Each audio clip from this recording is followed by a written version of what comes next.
No, there we go.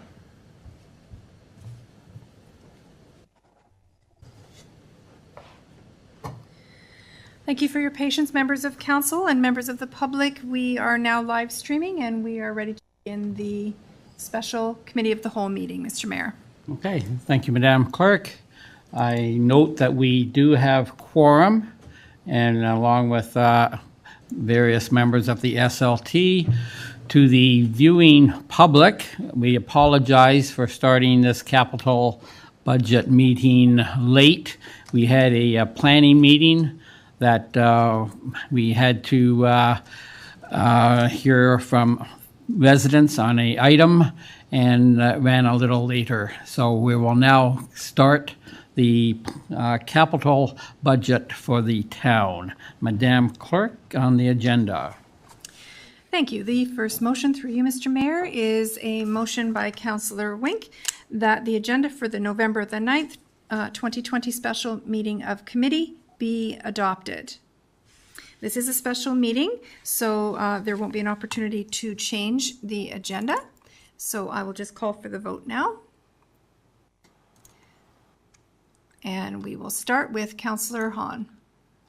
Yes. Councillor Hildebrand. Yes. Councillor Olson. Yes. Councillor Stewart. Yes. Councillor Wink. Yes. And Mayor Junkin. Yes. Thank you. The motion carries. Now the next on the agenda is the disclosure of pecuniary interest. After viewing the agenda, does any council member have any pecuniary interest to disclose? Not seeing any, I turn to the clerk. Thank you. Through you, Mr. Mayor, the next item on the agenda is the presentation by the Treasurer and the Director of Public Works. We'll do a joint presentation with regard to the 2021 capital budget, and the Treasurer will be sharing her screen to enable this presentation. Ms. Quinlan, you have the floor. Thank you, Mr. Mayor. I'm just getting set up here. Can you see the screen? Yes. Okay. Just there we go. Okay. Welcome everyone to the 2021 capital budget.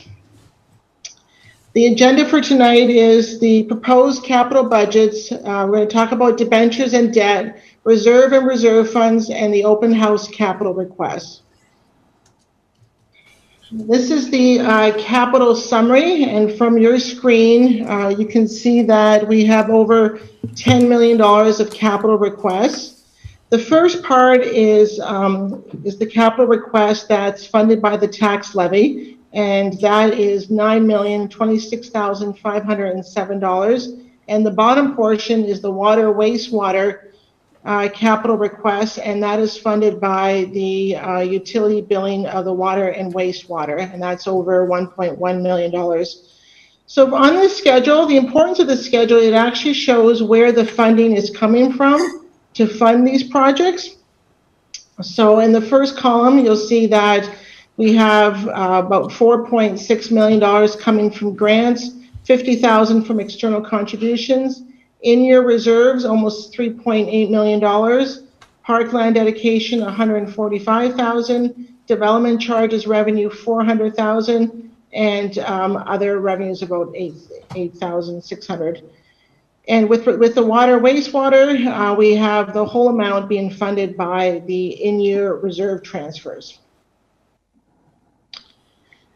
The next slide is showing the capital grant summary. The importance of this summary is that it shows when we prepared the budget a month ago, there were certain grants that we were still waiting to hear. We still have a few grants that we don't know what the amount is that we're going to be receiving. So this is very important for this capital plan. So any project that we have here that we're hoping to be funded by a grant, they will be red circled in this report, and that means that the projects will not proceed unless the grant funding is there.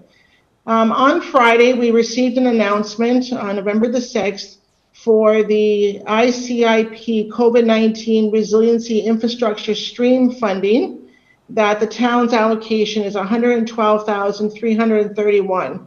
So prior to this, we were waiting for guidelines, and when we received the initial announcement from the ministry, they were saying that there was quite a bit of money available for different projects relating to parks, relating to bike paths, sidewalks, anything to do with people being outside, and other renovations for social distancing.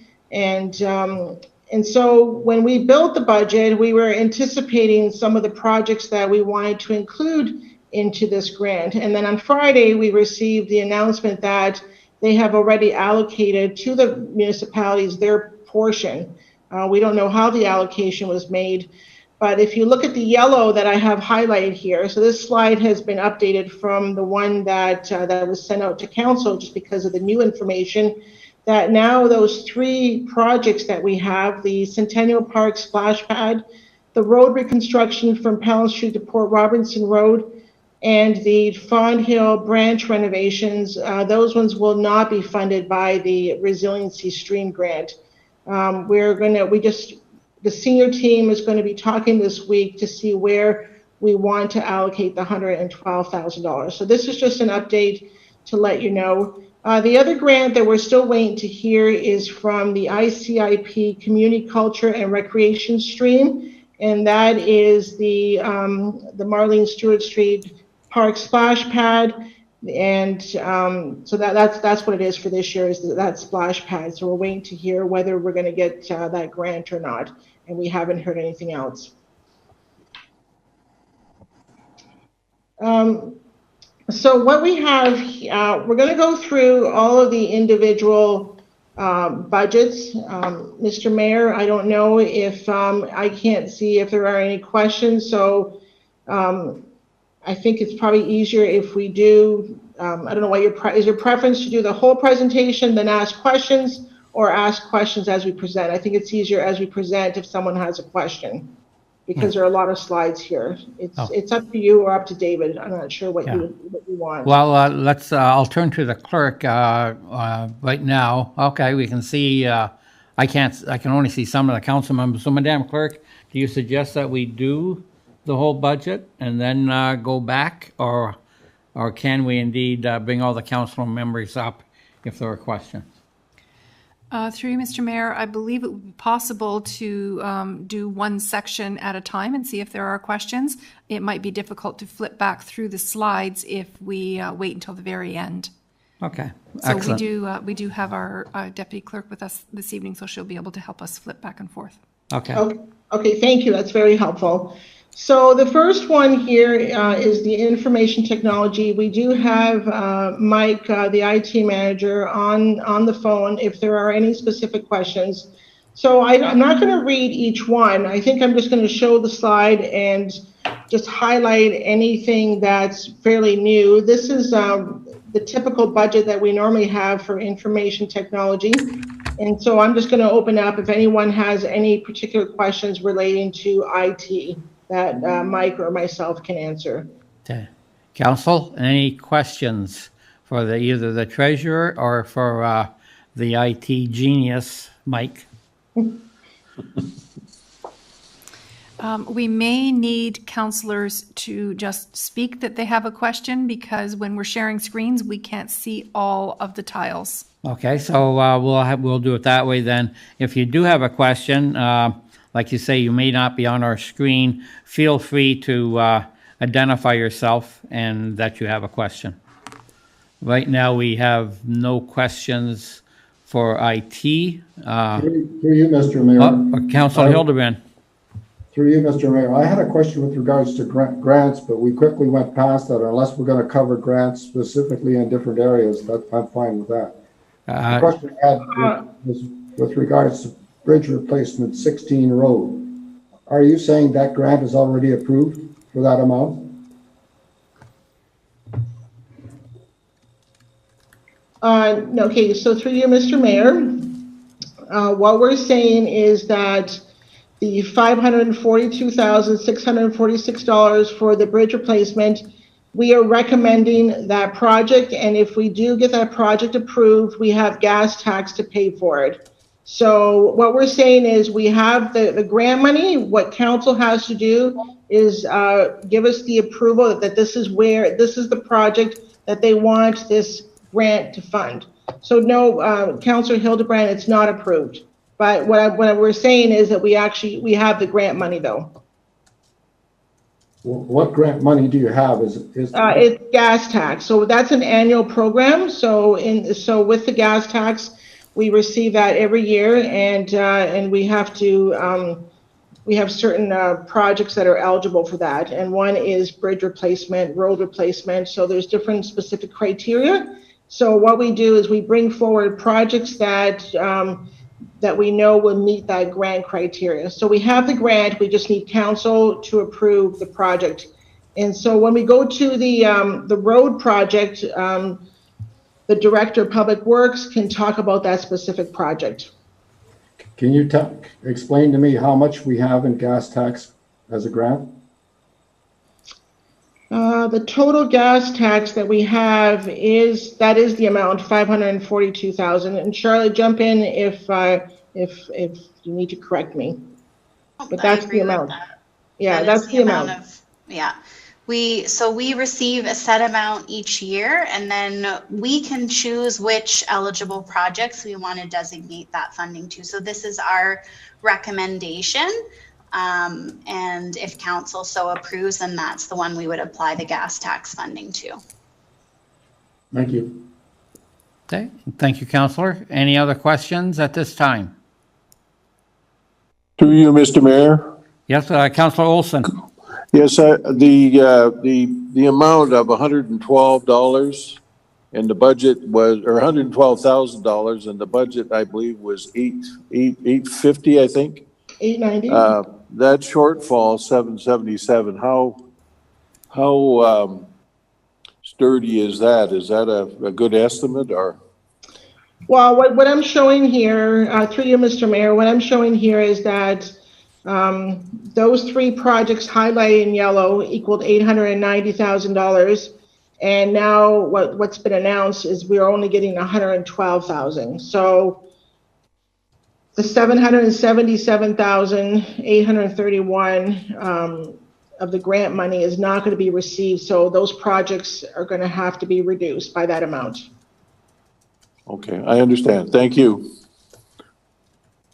Okay. Any other questions?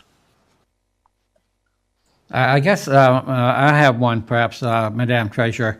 So the reconstruction of Pelham Street to Port Robinson Road, so right now we have a grant, I believe, whether it be 4 point some odd million, and that we're spending $1 million a year.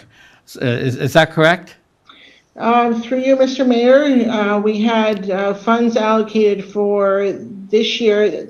So actually, it's not exactly $1 million a year. The Director of Public Works, I know, Jason, did you want to talk about that? How the phase-in approach? Yeah, thank you.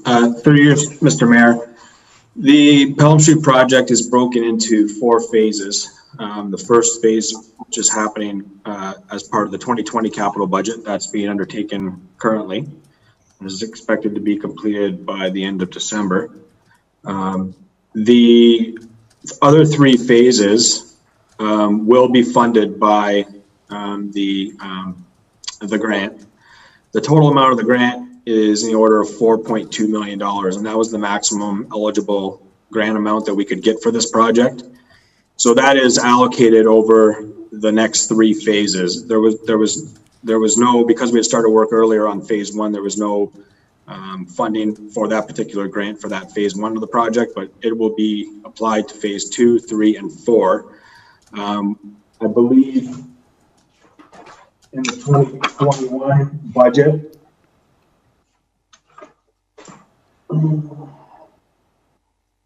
there is $2.2 2.8 million of that grant will be used towards phase 2 of the project. And then the remaining portions, I don't have them in front of me, but they will be spread out between phase 3 and 4 as well to match the 4.2. So the fact that we don't have the 430,000, are you saying that we can move that grant money around somewhat so that the 430 we may not need to apply that until the third year? Is that what you're saying or not? Mr. Mayor, so this it's based on eligible costs that are available to that portion of the project. So in phase 2, the estimate is in the order of 3.8 million, and we will be using approximately 2.8 million of the grant towards that project. The remaining 1.9 million, 1.8 million and change will be used to cover costs associated with phase 3 and 4. I don't have those splits on those other future phases, phase 3 and 4 yet. I don't have it handy with me to be able to comment on it specifically, but I can specifically comment on phase 2. And the total project cost for that is in the order of 3.8 million, 2.8 of which will be funded through the grant. Okay. And through you, Mr. Mayor. So we ended up with our agreement. We have a schedule of funds that would be applied over the next 3 years. So a schedule of cash flows that that is part of the agreement, part of the grant. I don't know, Teresa, if you want to comment on that. Yeah, so through you, Mr. Mayor, the reason why the $430,000 was pulled out was because when we first read the COVID Resiliency Stream grant, they said that we would be able to go back to the existing funding from the rural and northern stream if there was anything in that project that that we could use against the Resiliency Stream grant. And in this case, it would have been the sidewalks and the bike paths. So we pulled them out, saying that, hoping that we would get the money from the Resiliency Stream. And now that they changed the allocation, they just gave us a lump sum amount of 112,000. We're going to put that back into the ICIP rural and northern stream where it was originally approved. It was, we had these guidelines that we are following, waiting for the official guidelines. They were just sort of highlights of what we could and could not apply for. And then we were waiting for the guidelines. And then what we received on Friday was, okay, this is what you're getting. So that's why the 430 was pulled out, because in the initial announcement, it would have qualified for us to cover it under the resiliency stream. So a lot of different moving parts here with all these different grants that are just coming and going here. Okay. Thank you. Sorry. So through you, Mr. Mayor, Ms. Quinlan, you originally said that these 3 highlighted projects are going to be red circled. I'm going to zero in on the Pelham Street construction and the $430,000. So that means we're not getting the $430,000 that we had anticipated. It's got to come from somewhere because the construction phase 2 has to be completed. So where will that funding come from? It'll come back from, through you, Mr. Mayor, from the ICIP, the rural and northern stream, where it was originally allocated. So when the other grant announcement came out, the resiliency stream, they said, look at what you've been approved, and if there are any eligible costs that could be covered by this other grant, put it in there. And that's what we did. We pulled it out, but it's still part of the original grant. So we're going to put it back to the rural and northern stream grant. So then the phase 2 isn't in jeopardy because we didn't get this particular grant. Is that correct? That's correct. It's not in jeopardy for the Pelham Street reconstruction. It's not. It was just an opportunity for us to get additional funds from another grant, which they said we could, and now the rules changed and they gave us a lump sum allotment. Okay, thank you. Yeah, We're always trying to maximize grant opportunities. Thank you. We appreciate that, Madam Finance. Okay, I guess we're ready to move on to the next one. So through you, Mr. Mayor, IT, there are no questions with that. Fire and bylaw services, did you want me to go through these items? The fire chief is not here today, but I can talk about them, or does anyone have any specific questions relating to this equipment? Okay, maybe we'll do it that way then. Is there any counselor, we're on fire and bylaw services, any questions to ask the Director of Finance? So through you, Mr. Mayor, just two questions. Number one is the electronic sign at Station 1. Is that a want or a need? Like, do we really need it, or can we do without for another couple of years? Just a question. Yeah, so through you, Mr. Mayor, just my understanding is that this has been pushed off for a few years. The location of the fire station on Highway 20 has the highest profile of any of the municipal buildings. And in talking to the fire chief, he feels it's an important sign for us to have for our communication on safety and to promote other initiatives of the town. So I don't know if the CEO would like to add to that. If I may, sorry, where am I? There we are. Items numbers 01, 04, and 05 are absolute needs. The bunker gear by law has to be replaced every so many years, and just have a certain amount of our gear we replace each year, but we're mandated by law under regulation under the Occupational Health and Safety Act for that one. Number 5, the SCBA air system is the chief showed me that machine some time ago. That's used to fill the tanks with air, and it's quite aged, and so it's a mandatory piece. The sign is not. Council has, on a number of times just in my time here, made requests for various communications, and it's a piece that would promote a bunch of the organization's mission statement, but it is not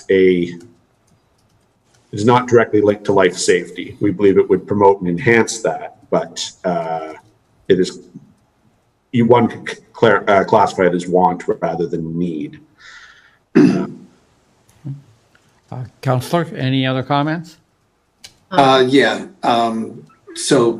So really, I know the existing sign that's out there is manual changes, and it's a pain in the butt, particularly during rain and snow and whatever. So I see that it's probably a need, but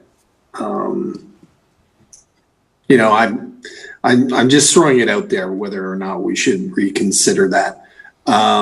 The next question I have is the chief's vehicle for $60,000. What's the age of the vehicle and the mileage on that? So through you, Mr. Mayor, with regards to the vehicle, I'm just looking at the fire chief's note, is that he would be allocating that vehicle to the fire prevention officer, and then the current vehicle that the fire prevention officer has will be used by the training officer. So it's more, so the vehicle would still be used by someone else in the fire department, and the fire chief would get the new vehicle. So was there any consideration whether to buy the vehicle outright or lease?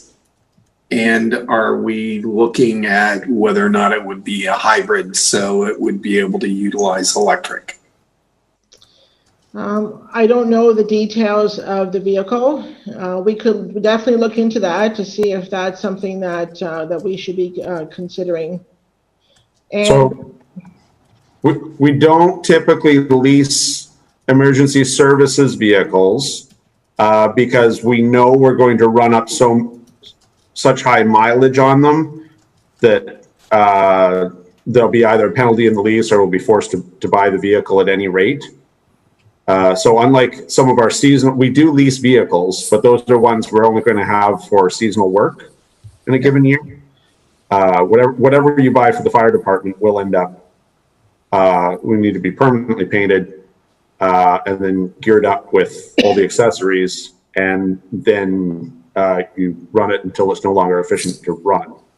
So we know for emergency services that we won't lease, whereas that is an effective way to save money and minimize cost for other parts of the corporation. No, that's a fair answer. Any consideration of electric capability? Well, it's good you asked that, Councillor. You will recall that is one of the strategic action items to look into that, and that in the throne speech, the federal government indicated there would be some sort of grant funding become available. They didn't give any hints how that'll work exactly, but for electric or hybrid vehicles. So that is something we are most certainly keen to get working on.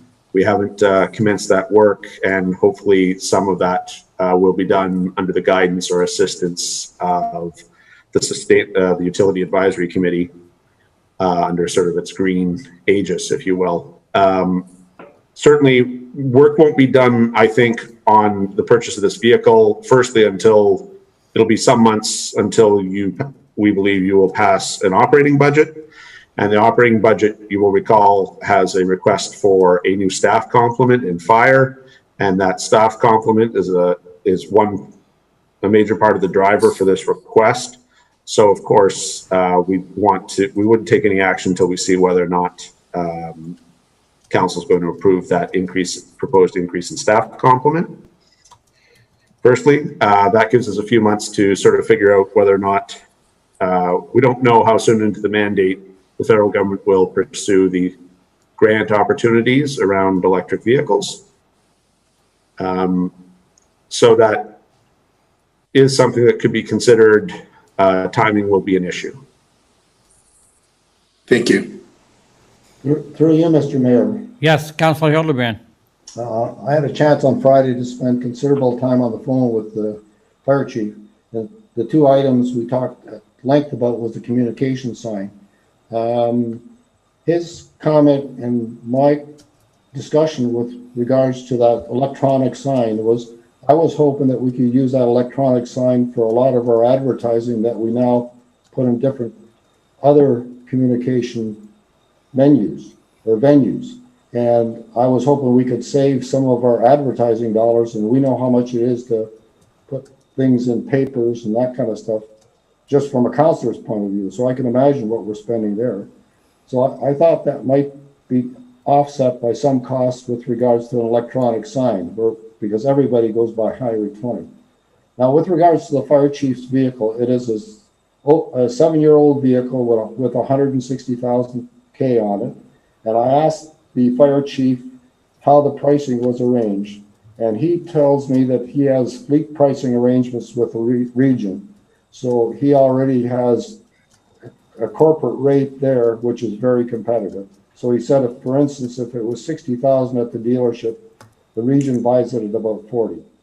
I'm not saying that we should go ahead and buy it. All I'm saying is that he did have fleet pricing on whatever we buy through a regional purchasing agreement.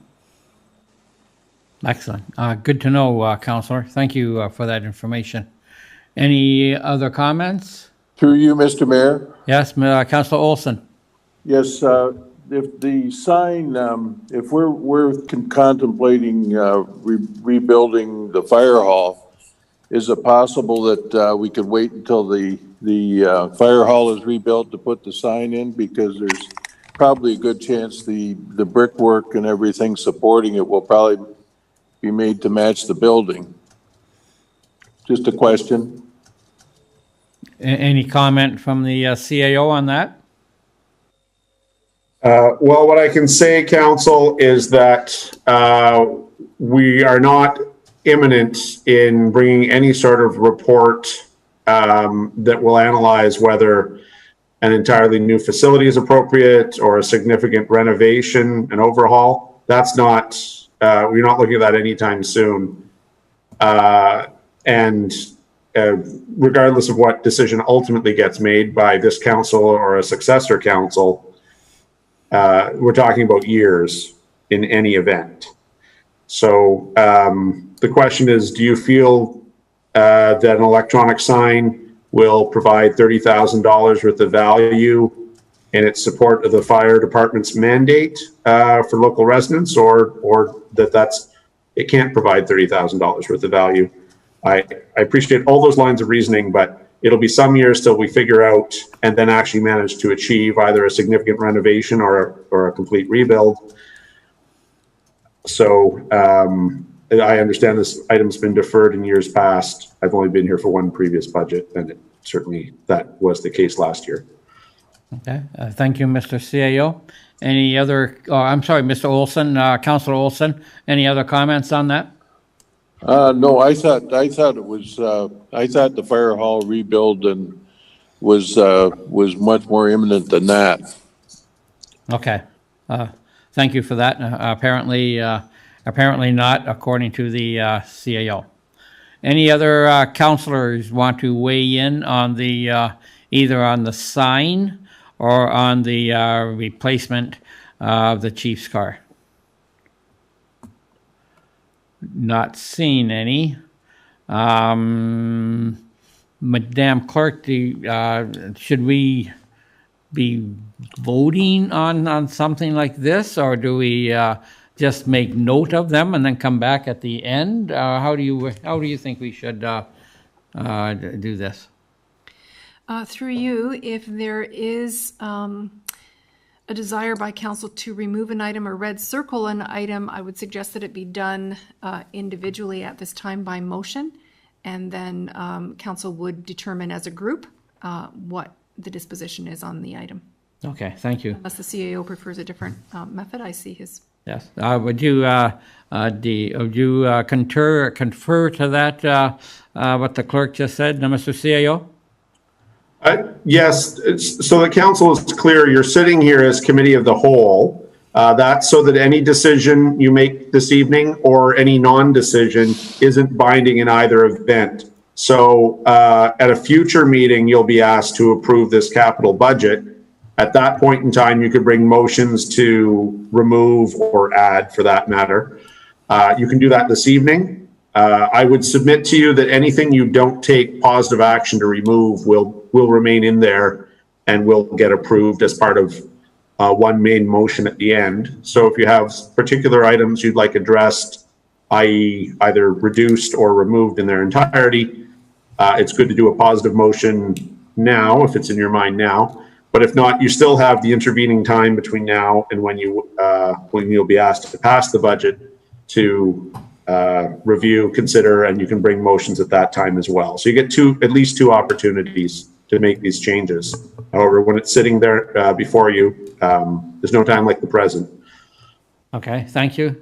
So Councilor Wink, you did mention brought up the two items. Would you do you feel strongly enough to put forward a motion, or was the discussion suitable to possibly put it on every other councilor's radar, and we all discuss it further at the next meeting, at the council meeting? I think the discussion was suitable. Thank you, Mayor. Okay, thank you. Madam Treasurer? Oh, I'm sorry, Councilor Hildebrand.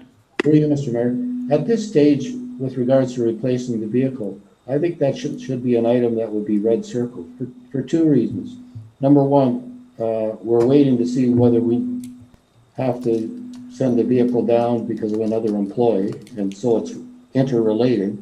And number two, Councilor Olson had a good point in a message you sent out a while ago, is that the Ontario Games are coming up, and I'm not sure whether they'll have the kind of vehicle we need for the fire chief's vehicle, but there will be a lot of vehicles that are barely used only for a week or two, which come at a very discounted rate. So just some thoughts to consider. I'm not taking it out of the budget. I'm just red circling it at the moment. Okay. Do you want it red circled now, Counselor, or do you, can I it? want to circle it now, so it comes to our attention when it comes back through again. Okay, but we need to vote on that, Madam Clerk, or Madam Clerk?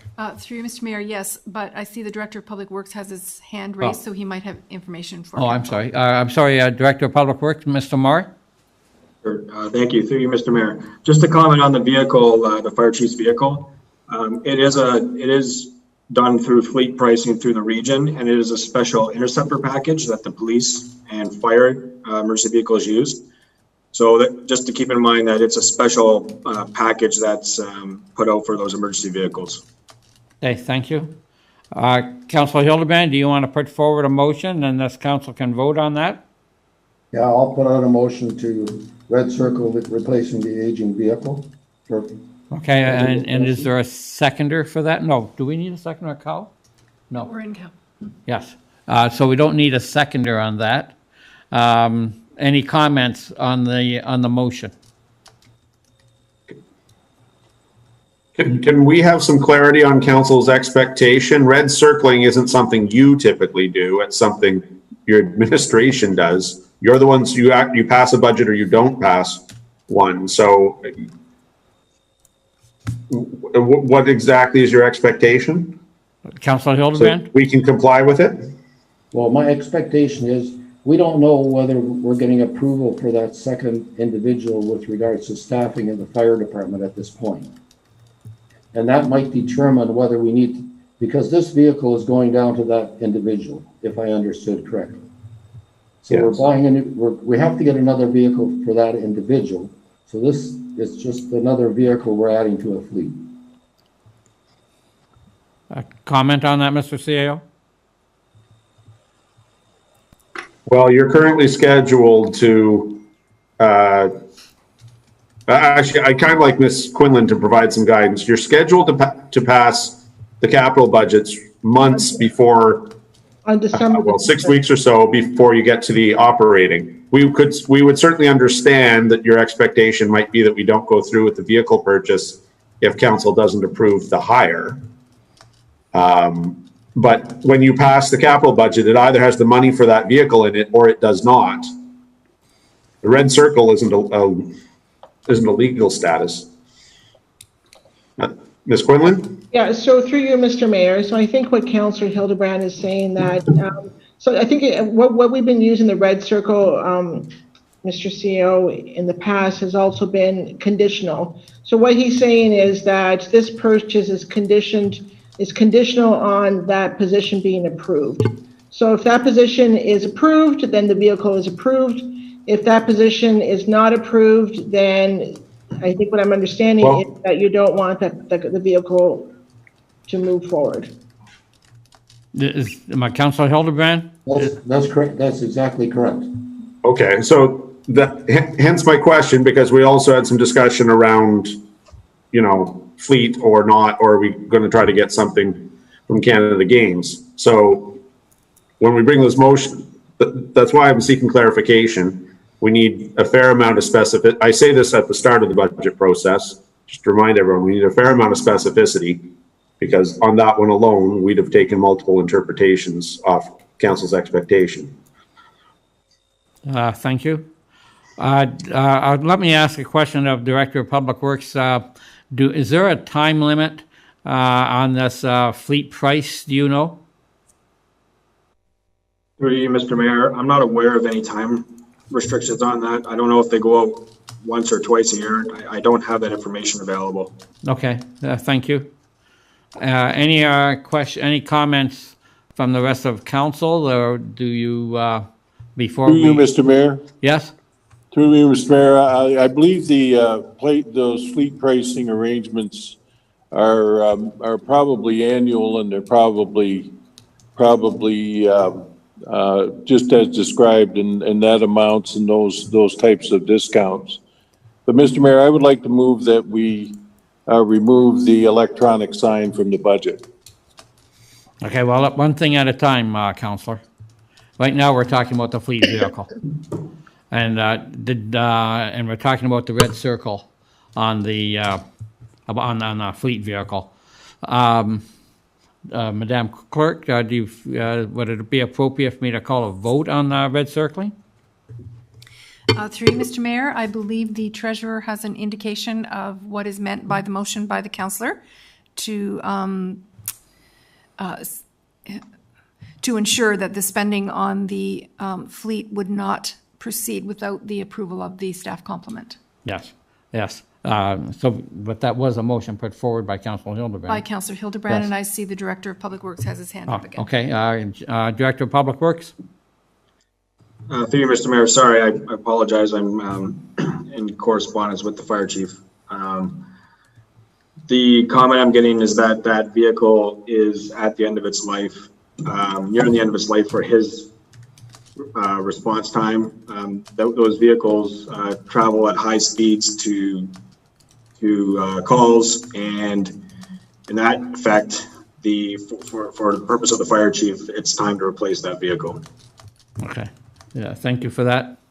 Any other comments on the red circling of the vehicle before I call the vote? Okay, I don't hear or see any hands, so I'll ask the clerk, Madam Clerk, to take the vote. Thank you. So I will do a roll call vote. And this vote will start with Councillor Olson. No. Councillor Hildebrand. No. Councillor Stewart. No. Councillor Wink. No. Councillor Hahn. No. And Mayor Junkin. No. Okay, now, Councillor Olson, you wanted to put forward a motion? Yes, Mr. Mayor, I'd like to make a motion that we remove the electronic sign for Station 1 from the budget. Okay, thank you. Discussion on this motion? Then I will ask the clerk to please call the vote. Thank you. And this motion, this vote will start with Councillor Hildebrand. So the motion is to remove the sign, is that correct? That's Yes. correct. So if I say yes, I'm agreeing to remove the sign. That's correct. Yes. Councillor Stewart. No. Councillor Wink. Yes. Councillor Hahn. Yes. Councillor Olson. Yes. And Mayor Junkin. Yes. So the motion is approved. The electronic sign will be stricken from the budget.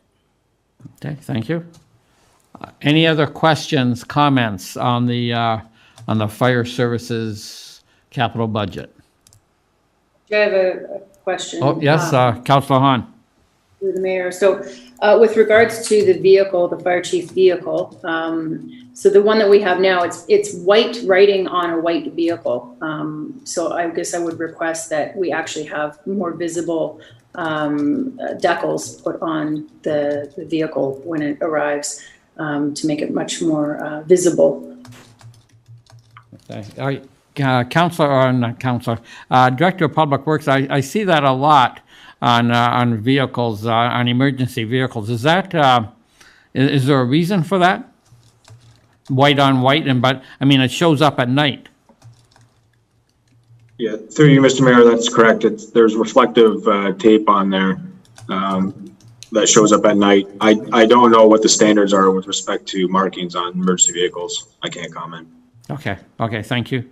I guess we'll ask staff to look into that and consider it going forward. Is that what you wish to do, Councillor? Yes, please. I just think it's beneficial to everybody. It's more visible during the day, and also too, you can have letters that are colored that are still reflective in the evening. Okay, thank you. We will put that in, ask staff to do that then. Thank you. Any other comments on this part of the fire services capital budget? Not seeing any. We'll ask the Director of Finance to continue. Okay, so the next section here, the Director of Public Works is going to talk about his capital budget. Through you, Mr. Mayor, before we get on to the discussion, can we make sure that the Director of Public Works talks about the maintenance and capital improvements schedule and the facility condition assessments study that's being retained by the town? And also, there are other buildings that we have in the town and why they're not listed. Well, first, let's go to the CAO, first of all. Mr. CAO, comment on Councillor Hildebrand's request? Well, we don't mention everything because it's not meant to be exhaustive. Those are bullet points on a budget sheet for illustrative purposes. That said, we do have money. We do have grant money looking at public works operations, and that was an action item approved by council recently. So council can be confident that it'll get some sort of report in due course on that item. Mr. Marr is actually our expert on facilities and has been spearheading this. So I'm not sure beyond that commentary what I have to offer. I would turn it over to him if I may. Okay, so Director of Public Works, please. Yes, thank you. Through you, Mr. Mayor. This is a slide that's been presented to this council for a couple of years now. The last facility condition assessment that we had completed in the town, and the facility condition assessment is a complete inspection of all of our buildings that the town owns and operates. The last one that was completed for the town was in 2014, so we were well overdue. And as part of the 2020 capital budget, we commissioned a new study to do another facility condition assessment. And so that study will look at all of our buildings and complete a condition assessment on those with respect to maintenance, repair strategies. As you see in the first bullet, give a replacement value and what our deferred maintenance costs are. These numbers are 50 million and 4.9 million. That's from the previous 2014 study, and that's fairly outdated. So to answer the councillor's question, that project or that assignment has been awarded to a consultant. We went to RFP on that, received over 20 responses to that submission. We've gone through the selection process. A firm has been retained, and I believe I wasn't part of that meeting, but we just had the kickoff meeting, and that consultant is getting ready to come in this week to start their assessment of the buildings. So that facility condition assessment will be used to help develop a new 20-year plan for our facilities with respect to our capital budget, and will help guide our spending in town facilities. One thing I would like to mention to answer another question I think Councillor Olson brought up, maybe it was Councillor Hildebrand, with respect to the fire station. So as part of the facilities budget, we look after the capital maintenance repairs on the 3 fire stations. Fire Station 1 is the one up on Highway 20. That building is in need of some attention. There are some structural deficiencies, and as part of our facility condition assessment that we're undertaking, the consultant will be taking a closer look at some of the structural deficiencies with that building and making some immediate recommendations with respect to what, if anything, needs to be done now to make that safe and operable until we can develop a plan, a strategy for either rehabilitation or replacement. And as we go into, well, if you want to go to the next slide, Teresa. So this is the town facilities capital budget, and just staying on that point, if you look down at FAC 08-21, we've got $50,000 that's being attributed to doing a further study and a detailed condition assessment looking at options and the feasibility study on rehabilitation or replacement. So based on the information that we received from the facility condition assessment that we're completing this year, staff are looking forward to engaging with an additional consultant, which will look into options for us on moving forward based on that facility condition that's completed. So that's one line item as part of this facilities budget. I'm not sure how you want to handle the presentation. If you want to do it similar to the Director of Finance, we can step through these one by one, or we can I can open up to questions on any particular project that the council may have. Yeah, perhaps we'll stick with that format if it's all right with you, Director. We'll instead of going through them one by one, they're all pretty self-explanatory. You've done a great job putting this into print form. So let's ask Council right now if there's any questions, comments on this Town Facilities 2021 Proposed Capital Budget Summary. So it's on the screen. Any questions, comments on what's there? Mr. Mayor. Yes, Councilor Hildebrand. I have lots. You got the floor. Thank you. Let's start out with the facility that I don't see on the facilities chart, and that's the library. If you're doing a complete inspection of all our buildings, and you maintain and you take care of all the structural changes on the buildings, why isn't the library listed as a facility on the facilities page? Because I think it should be on the facilities budget, capital budget. It shouldn't be in the library capital budget. You and I have talked about the elevator. You indicated you were responsible for the elevator design, so I think it should become under this budget. That's my opening comment. Okay, we'll go to the Director of Public Works for his comment on that. Through you, Mr. Mayor, I did identify the two libraries as part of the facilities that are operated by the town on the previous slide. I don't have any specific capital budget requests as part of the 2021 capital budget with respect to the library. But if you go to the library budget, there is a capital request, and I think that should be part of yours because that deals mainly with the elevator that's going in. Yeah. So I think that should be moved over to the facilities budget. Any? I see your point. Mr. CAO, want to comment on that? Yeah. So look, council, tonight you sit as a committee, not a council, but we're hearing this. There's certainly some argument there. This is something we can certainly talk about at the staff level and maybe either get back to you or maybe one of you can pose the question when it comes time to pass this budget to talk about how we might approach the same sort of thing next year. We can certainly justify, well, I won't get ahead of myself.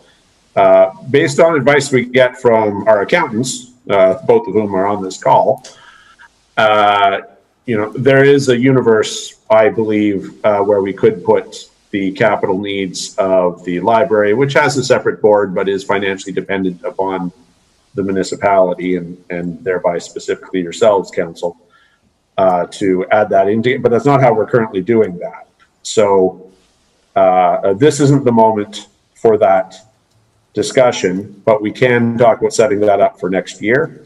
And I don't know what the professional advice will be from our two CPAs, but that's not something we do right here and right now. That is something, though, that can absolutely be discussed and I suspect can be accommodated. Councilor Hildebrand? Thank you. We'll continue on through the facilities budget on that basis. The facilities 01-2021, which has the parking lot of Fire Station number 3. Fire Station number 3 is a relatively new parking station. Are you defining that the parking lot is experiencing significant failure? Through you, Mr. Mayor, yes. I'll expand. The area on the back of the building is deteriorated. There's the area where the members come in to park. The asphalt has shoved. Without getting into the details of it, my first analysis would be that there's not proper drainage and would have caused that pavement to failure prematurely.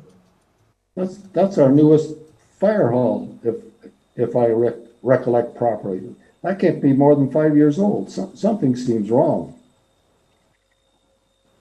Yes, through you, Mr. Mayor. I don't know the exact age of that building. It was before my time, but yes, you're correct. It's our newest facility with respect to fire stations, and unfortunately, we have issues with the parking area.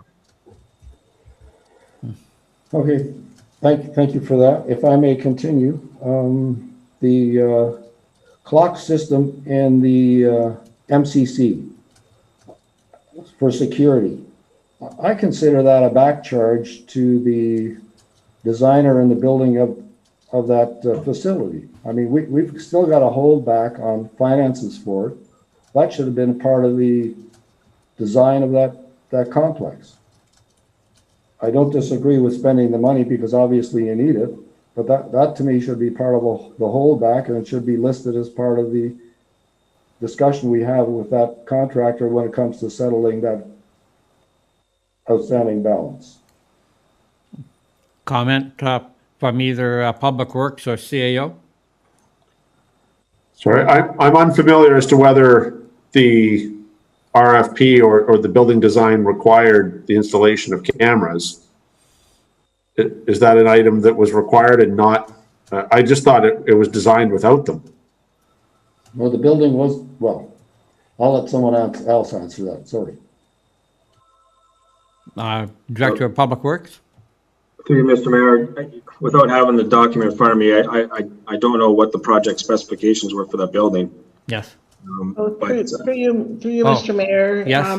My understanding is that when OFRA came, that's the Ontario Recreation Association, did a review of the community center. They identified that some security cameras in some critical locations were missing. So I don't know if, I don't think it was missed. I don't think they missed putting it as part of the installation. It just was never identified. So I think it's a different issue here. Right. That accords with kind of my vague understanding. Okay. In which case there's no one to seek redress from. Okay, well, let me finish off and then I can let it off for the rest of the councillors to speak.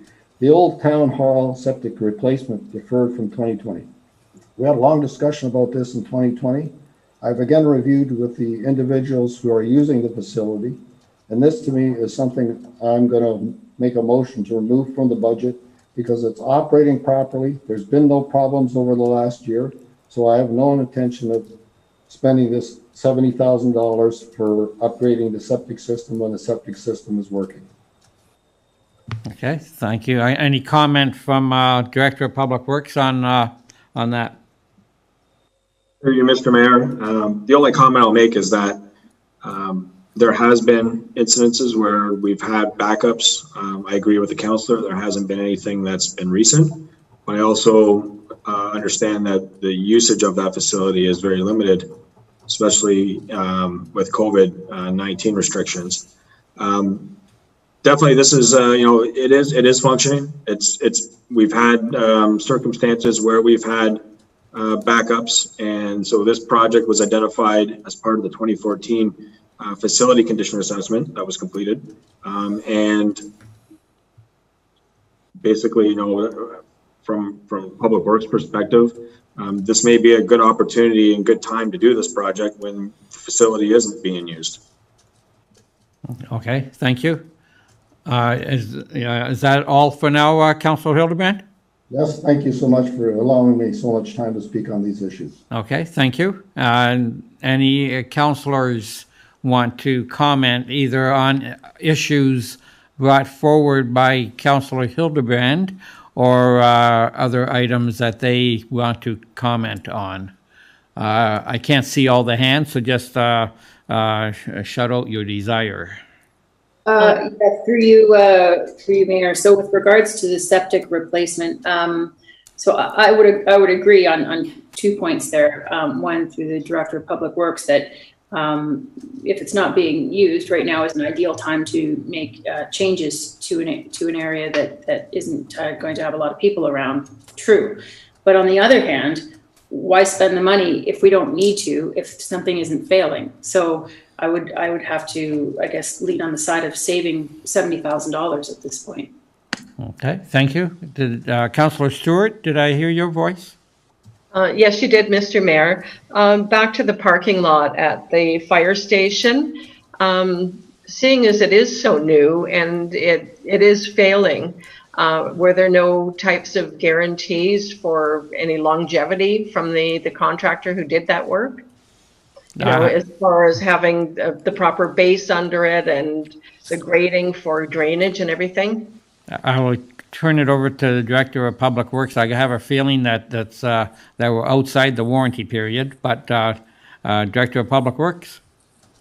Through you, Mr. Mayor, again, this project was completed prior to my time. I haven't been in, haven't reviewed any of the plans specifications surrounding that project. But normally warranties, especially with asphalt paved surfaces, are usually about a year. That's what they are on our road reconstruction projects. It's a 1-year warranty. Okay, I'm sure, I don't know how long that building's been in operation, to be honest with you, right? I don't have that in front of me, but my guess is it's far out of warranty. Yes, I believe it was either 2015 or 2016 that they had the opening for it. Yes. Any other comments, Councillor Stewart? No, thank you. Okay, thank you. Oh, yes. Oh, go ahead. Yeah, I missed my other note. Okay, back to the facilities review. You're having a comprehensive review done, but then there's also another $50,000 in the budget for specifically for fire station number 1.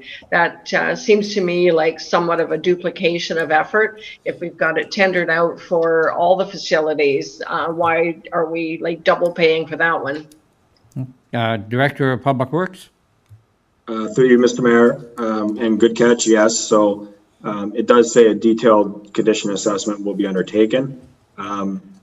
So they will work off of the information they receive from the facility condition assessment, and the scope of this assignment will be more of a feasibility study into what makes sense. Does it make sense to rehabilitate the building? Does it make sense to build new? Does it make sense to build new on that site? Does it make sense to build new on a third-party site, off-site? So that assignment, the facility condition assessment won't touch on that. It'll touch on the individual aspects of that building and with respect to the condition of it. This assignment will be more planning purpose to find a path to move forward. Okay. Thank you. Thank you for that, Councillor. Any other questions pertaining to this facilities budget? Perhaps Councillor Hildebrand, would you like to put forward a motion on the 70,000 for the Old Town Hall? Yes, thank you, Mr. Mayor. I'll make a motion to eliminate the $70,000 for the replacement of the existing septic tank system for the year 2021 budget. Thank you. Any discussion on Councillor Hildebrand's motion? If not, we will call the vote. Madam Clerk?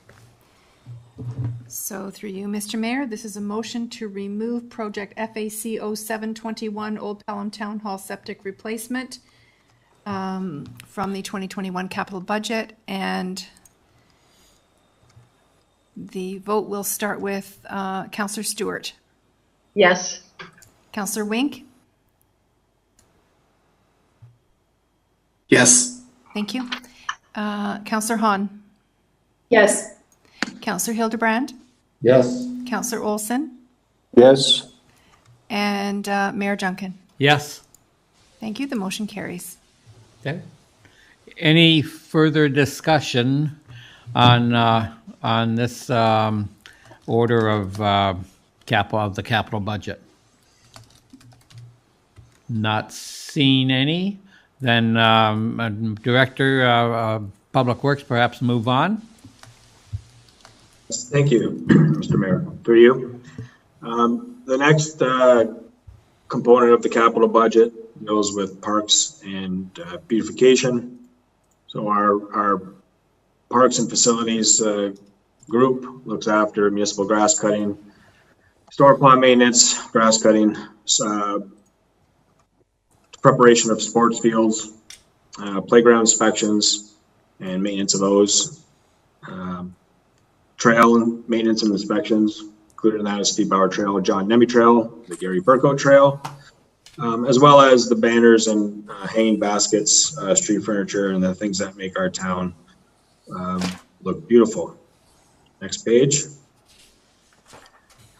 So this is a overview again of the park facilities capital budget. It deals mostly with capital upgrades with respect to parks, and in this particular case deals with some of our sports fields and at Centennial Park, as well as Harold Black Park. So if there's any questions, we won't get into the details on this particular budget overview, but if there's any particular questions, I'd be happy to try to answer them. Okay, thank you, Director. Any questions from council on anything on this page we're looking at? Yeah, so through you, Mr. Mayor. Yes. Question on 0721. How many lit ball diamonds do we have in town at this point? Director of Public Works. Through you, Mr. Mayor. I believe we do have 2 ball diamonds that are lit at Centennial Park. So this is the one ball diamond that has not had lighting installed on it. So do we have a large demand for lit diamonds at this point in time? And under the circumstances, can or should this be deferred? Through you, Mr. Mayor, there is an interest to have lighting on this particular field. It is our only clay field at Centennial Park. It does not have lighting. So for hardball games, yes, it is one of our only baseball diamonds that are not lit. So this is a question for council. This is this is one particular activity that did receive the go ahead to have outdoor participation during COVID. And I know that this field was being used later into the fall this year and was being impacted by the fact that there wasn't lights on the diamond. Any other questions, Councillor Wink? Not right now, thank you. Okay, I was wondering, and not meaning to insult the Director of Public Works, I was wondering if the Director of Recreation had any comments in this period of COVID, and let's hope we next summer returns to more normalcy than what we had this summer. I just wondered if you had any comments on this, on the whether this is something that we really are going to use, or can we defer another year? What's your thinkings on that, please? Yes, through you, Mr. Mayor. This is a request from Pelham Minor Baseball that has been on the books for years. Basically, since we have developed that ball diamond, and as the Director of Public Works spoke, baseball was one of the sports that did participate this year. We did have a late season because of the late startup, and this year they could have used the lights. because of that. Sorry. Okay. No, I appreciate that. Thank you. Okay, great. Any other? Oh, I see the Deputy of Finance has a word. Go ahead, please. I just wanted to add on this slide, the funding sources aren't visible, but this project is scheduled to be funded from the Parkland Dedication Reserve Fund, which as the end of last year had about a $1.3 million balance. So I just wanted to ensure that council was aware that the funding source for that particular project is different than the remainder, which are funded from the Parks Reserve. Excellent. Thank you for that vital piece of information. Thank you a lot. Any other comments from council? Through you, Mr. Mayor? Yes, Councilor Olson. I can tell you that the games at the Centennial Park were very well attended. A lot of participation, a lot of activity, beneficial to the community. Great. Thank you for that, Mr. Olson. Through you, Mr. Mayor. Councilor Hildebrand. I'd like to comment with regards to the usage of that field. I wasn't there this year, but I've got 10 grandkids that play soccer, and a lot of them play soccer under the lights. I agree that those fields, not this year, the last year, were utilized during the daylight hours. And what I don't know is, was there enough utilization in terms of demand for that ball diamond after those hours? Because during ball games last a long time, so that they're not a quick thing. I know one thing is down here at Harold Black Park, where they have a lit ball diamond, they're playing there all the time. You know, that is a lit ball diamond. It's just $145,000. I find that hard to justify, but if there is a justification. Great, thank you. Thank you. Any other comments? I see. Councilor Stewart? Yes, thank you. Through you, Mr. Mayor, about PRK 05-21, the general park furniture, benches, etc. At a previous meeting, there was a discussion about possibly advertising more to for people to buy those kinds of things to dedicate to families or pets or whatever. And I'm wondering if more of that could be done to lessen the impact on the tax dollars for a project like this. Either Director of Public Works or I know Director of Rec handles also that. Has that avenue been explored, and do we utilize that? Either one? You, Mr. Mayor, if I can speak? Yes. Yes, and matter of fact, we had multiple donations this year, and when we receive the donations, the monies that we receive are allocated back to the Parks Reserve. So in saying that, we always need park benches on hand, and as we receive the donation, the monies go back into the reserve. Okay, so thank you for that. Anything on that? Anything else on that, Councilor Stewart? No, thank you. Okay, thank you. Perhaps we should. Any other comment? Yes. I'm sorry. Who's this? It's Councillor Hahn. Oh. So through you there. So actually, further to what Councillor Stewart was suggesting, and I'd suggested this in the past as well. So park benches, legacy projects, picnic tables, all those kinds of things. People actively want to be engaged with the community and leave legacies behind, such as that. So I think it's not just a matter of waiting for them to do that, but actually having a campaign to ensure people know about it. So putting some advertisement out there to say, hey, did you know? Because most people don't know they can do this. They often know because they've come from another municipality where this was something that was quite prevalent, and then they move to Pelham and then ask about it here. But those people that have maybe been here for a longer period of time don't know that that's even an option. So what I think the suggestion is, and Councillor Stewart alluded to this, is actively having a campaign to promote this kind of thing. The other thing I wanted to mention as well is garden bed competition. I've asked about this in other meetings.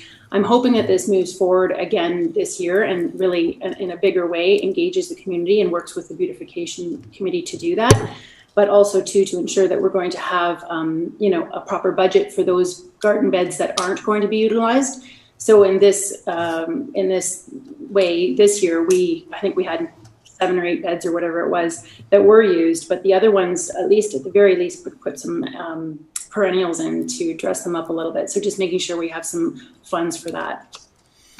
So let's first of all talk about the garden beds. Director of Public Works, how do you see the budget flowing on the plantings and what have you? I know last year, as Councillor Hahn has alluded to, we made that decision rather late in the season.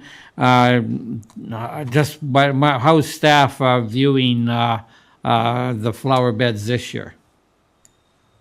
Hey, Mr. Mayor, thank you for the question. This will be presented to council as part of the operating budget. So that's an operating budget item, not a capital. Okay. We intend to budget as we normally would, but then that's open to this council's discretion on whether or not we have another competition, and then obviously that would reduce the amount of operating dollars we need to spend to plant. Yeah. Okay. Yeah. Sorry, you're right. The council and I got off on another page. You're exactly right. Okay. So let's go back to. Does anyone want to make a motion on the 145,000, or if not, then we will. Definitely sounds that it's needed. It definitely sounds that it will be funded out of the Parkland Dedication Fund. Any other comments, or do we move on? Anyone? Through you, Mr. Mayor. What I'd like to see is I would imagine it comes from the Recreation Department. Before I authorize $145,000, that I see some kind of utilization in the past on diamond number 3. I mean, if the utilization is there, I will support the expenditure, but without the utilization being there in the past, okay, yeah, I will not support the $145,000 expenditure. Okay. Any further comments to those already stated, Director of Recreation? Through you, Mr. Mayor. We can, something that I do want to point out about the that particular diamond, it is a hardball diamond. So we have 2 official hardball diamonds in town, and that is, the one is at Harrow Black Park, which is not lit, and the new one at Centennial Park. That would be the only hardball diamond that we would have lit in the town. Okay. Thank you for and, that. With regard to usage, I can prepare a usage report and send it to council. Of course, this year was a COVID year. They did start late, and they also continued late in the season. Okay, thank you. So, Councillor Hildebrand, we either leave it in, or do you want to put a motion up? At this point, I'm leaving it in. I'm not taking it out, but I would like to see the usage report before we approve the capital budget. Okay. Yes. Okay. Thank you, Director. Direction to staff. Any other questions, comments on any of the other items? Councillor Stewart. Yes, thank you, Mr. Mayor. Back to the benches and legacy projects, I would like to put a motion forward that we advertise and, make it, general public knowledge that these options are available, and see what kind of support we can garner from that. Okay, and Mr. CAO, is that a doable motion on the capital budget? Well, the motion would simply be, you're approving this or you're not approving this. There isn't like really a third lane here. The things you're suggesting sound interesting and distinctly possible. The typical way for those to get to those properly, procedurally, is a notice of motion. That's not something we're doing here tonight at Committee of the Whole. Okay. You have an item before you, which indicates, which if passed, will lead to staff attempting to purchase $10,000 worth of public park furniture. So if you wish us not to proceed in that manner, you need to bring a motion to remove the item, okay, and have a majority agree to that. And then at some point in time, make that an item for us to work on. The appropriate way to do that, once again, is the notice of motion. Excellent. It's not to introduce new programs tonight at a committee meeting where you're looking at capital spending. Okay, thank you. So I guess the question is, Councillor, perhaps if you feel strongly that this should be taken out, or during a regular council meeting, do you want to pursue that what you're speaking of that way? Yes, I'll be happy to put through a notice of motion for that. Okay, great. Thank you. Any other comments then on any other item? Not hearing or seeing any. We'll move on. Oh, I'm sorry, Mr. CAO. Okay, so to be clear though, if you don't bring a motion to remove that, it's going to be in there and staff will comply. It'll become direction for us to. Yes. Right, so. Yep. Based on what Councillor Stewart is saying, Councillor Stewart wants to bring a motion to remove that. Yes. Councillor Stewart? Yeah, through you, Mr. Mayor, it comes down to a matter of 6 of one, half a dozen of the other. I don't want to take it out and find that we have no money for those things and then not wind up getting any money for benches from the public. So I would have to leave that in, but I would put forward a notice of motion at future meetings to encourage advertising to get more of that kind of equipment from the public. Great, thank you for that, Councillor. That I think solves the what Mr. CAO was getting at. Okay, so that item stays in. Any again, one last call. Any other items the council wants to discuss, debate? I don't see it. Thank you. Do you? Is that? Oh yeah. Oh, so Mr. Mr. Public Works, is this next one is yours also? I believe. Yes, it is. Okay. So into the meat and potatoes. This is the largest. Sorry, excuse me. This is the largest component of the capital budget ask. There are a number of items on here. There's actually the next two slides show all the proposed capital roads projects. So some of these are standalone construction projects. Some of these are annual programs that we have expected our capital budget. Very important. I'd like to jump ahead 2 slides and just touch base on some of the larger ticket items for the roads capital budget. I'll present those, and then we can move back up to the spreadsheet. And if there's any questions regarding any of the projects at that time, we can discuss them. And by all means, while we go through these particular projects, if there's something that, if there's a question that comes up, then more than happy to answer them now. So one of our last council meeting, I brought a report to council, which was the biannual inspections that we are legislated to complete on our bridges and structures. We reviewed that, and then the overall condition of our network was fairly good. Actually, it was good. We have 23 structures within the town of Pelham as part of our network, and I know Councillor Olson had a question with respect to it looked like there was only, maybe it was Councillor Wink, but there was only 2 or 3 culverts that required replacement. So there are probably within the next 5 years, 3 structures that are in need of replacement.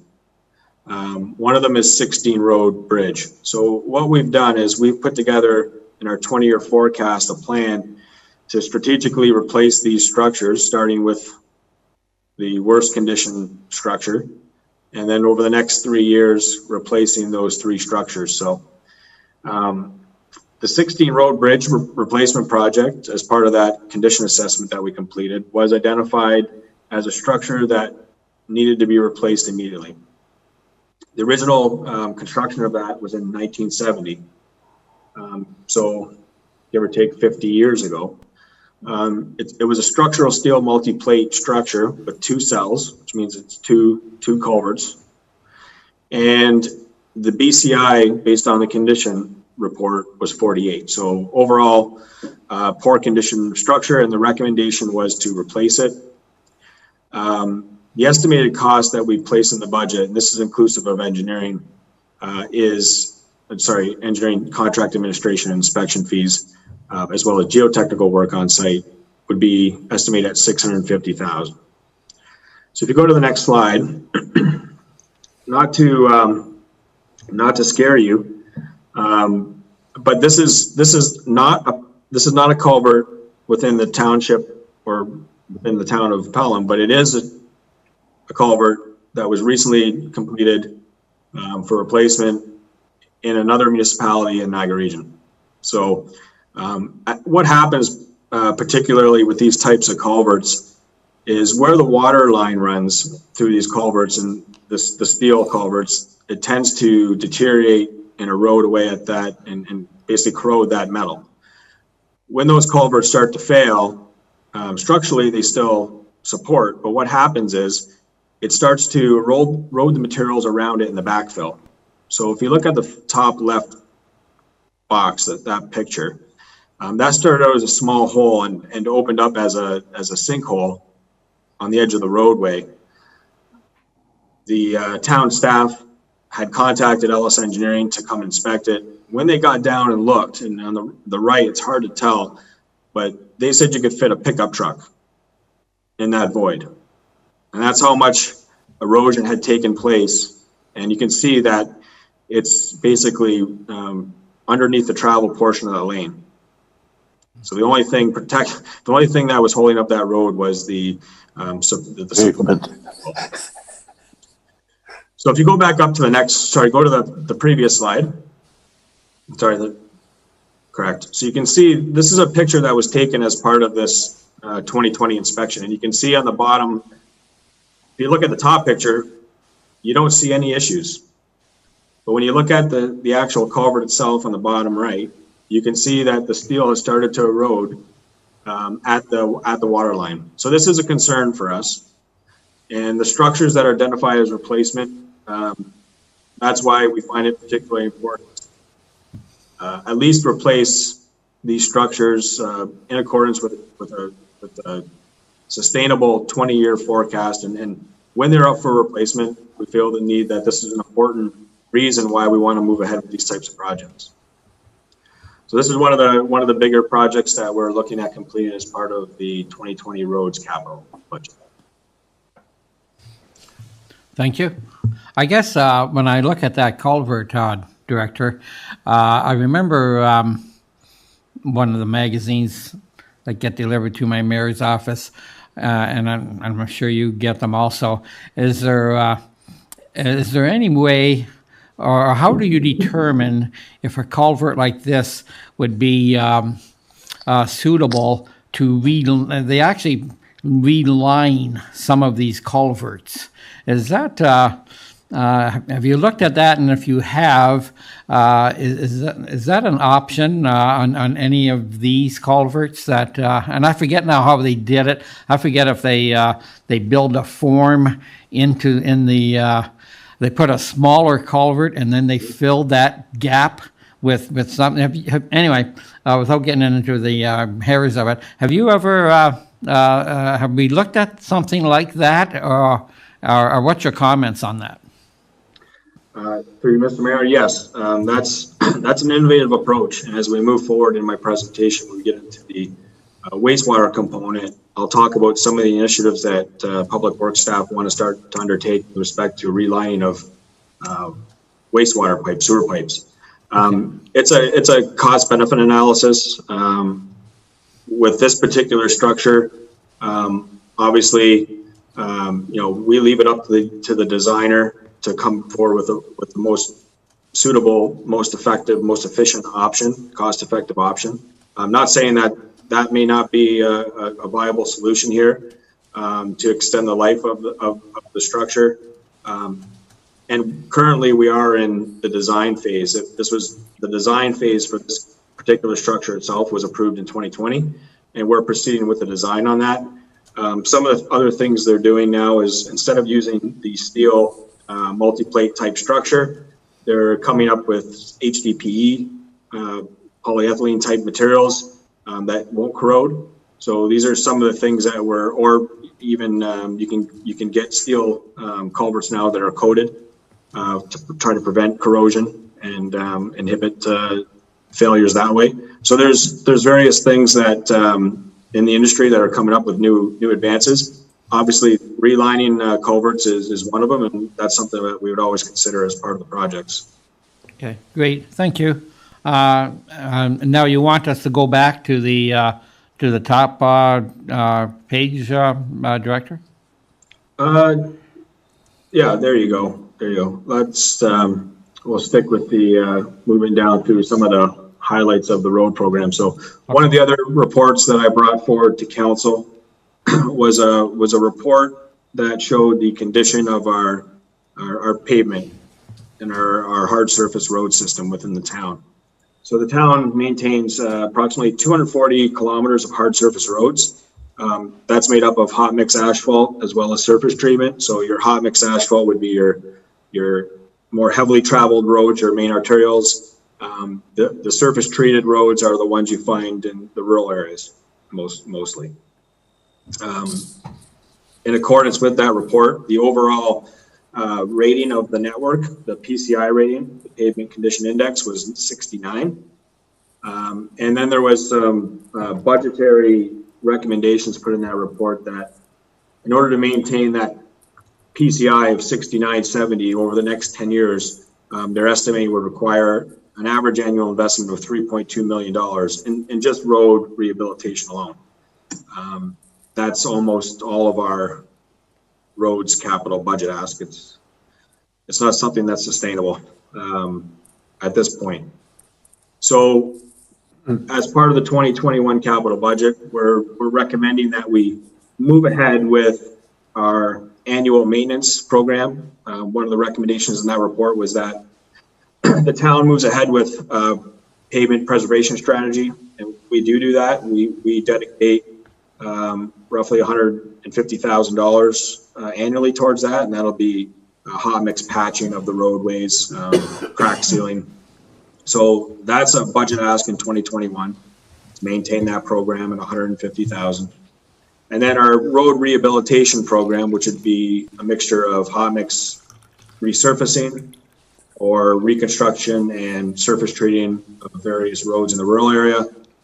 And the budget for 2020 was for $450,000 for that program. And in 2021, we brought forward a proposed budget of $500,000. So a minor increase, but keeping in mind that in order to try to maintain that PCI of 6970, which is a fairly good rating for a road network, there will be considerable investment that will have to be made in future years. Any questions on? Through you, Mr. Mayor. Yes, Councilor Olson. Yes, two questions for the director. Just a pure question.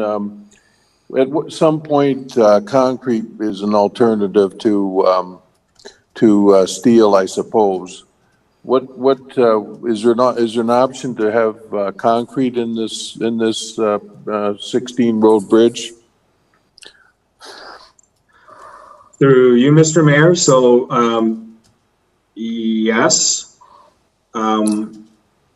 Obviously, if you want to move up a slide so I can, sorry, I don't know. There you go. Well, yeah, there you go. So obviously, we were very successful in the fact that we were able to replace the culverts, which are considered bridges on Pont Street, using a similar type of system that was installed with the culverts.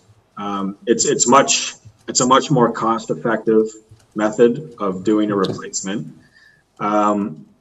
You're not going to get the life expectancy you would out of a concrete structure, but you're also probably paying a third of the cost of a proper concrete structure to put in place in lieu of the culvert. So this is a risk reward type of scenario. I've shown you on a slide that's following this one that shows a roadway you can see that there could be a catastrophic failure if not maintained and looked at. And this is part of the reason why we're legislated to inspect our major culverts and structures every 2 years. So not something like this doesn't happen. To answer your question in short is the fact that yes, concrete structure is always an option. There's different foundations, soil conditions in the area.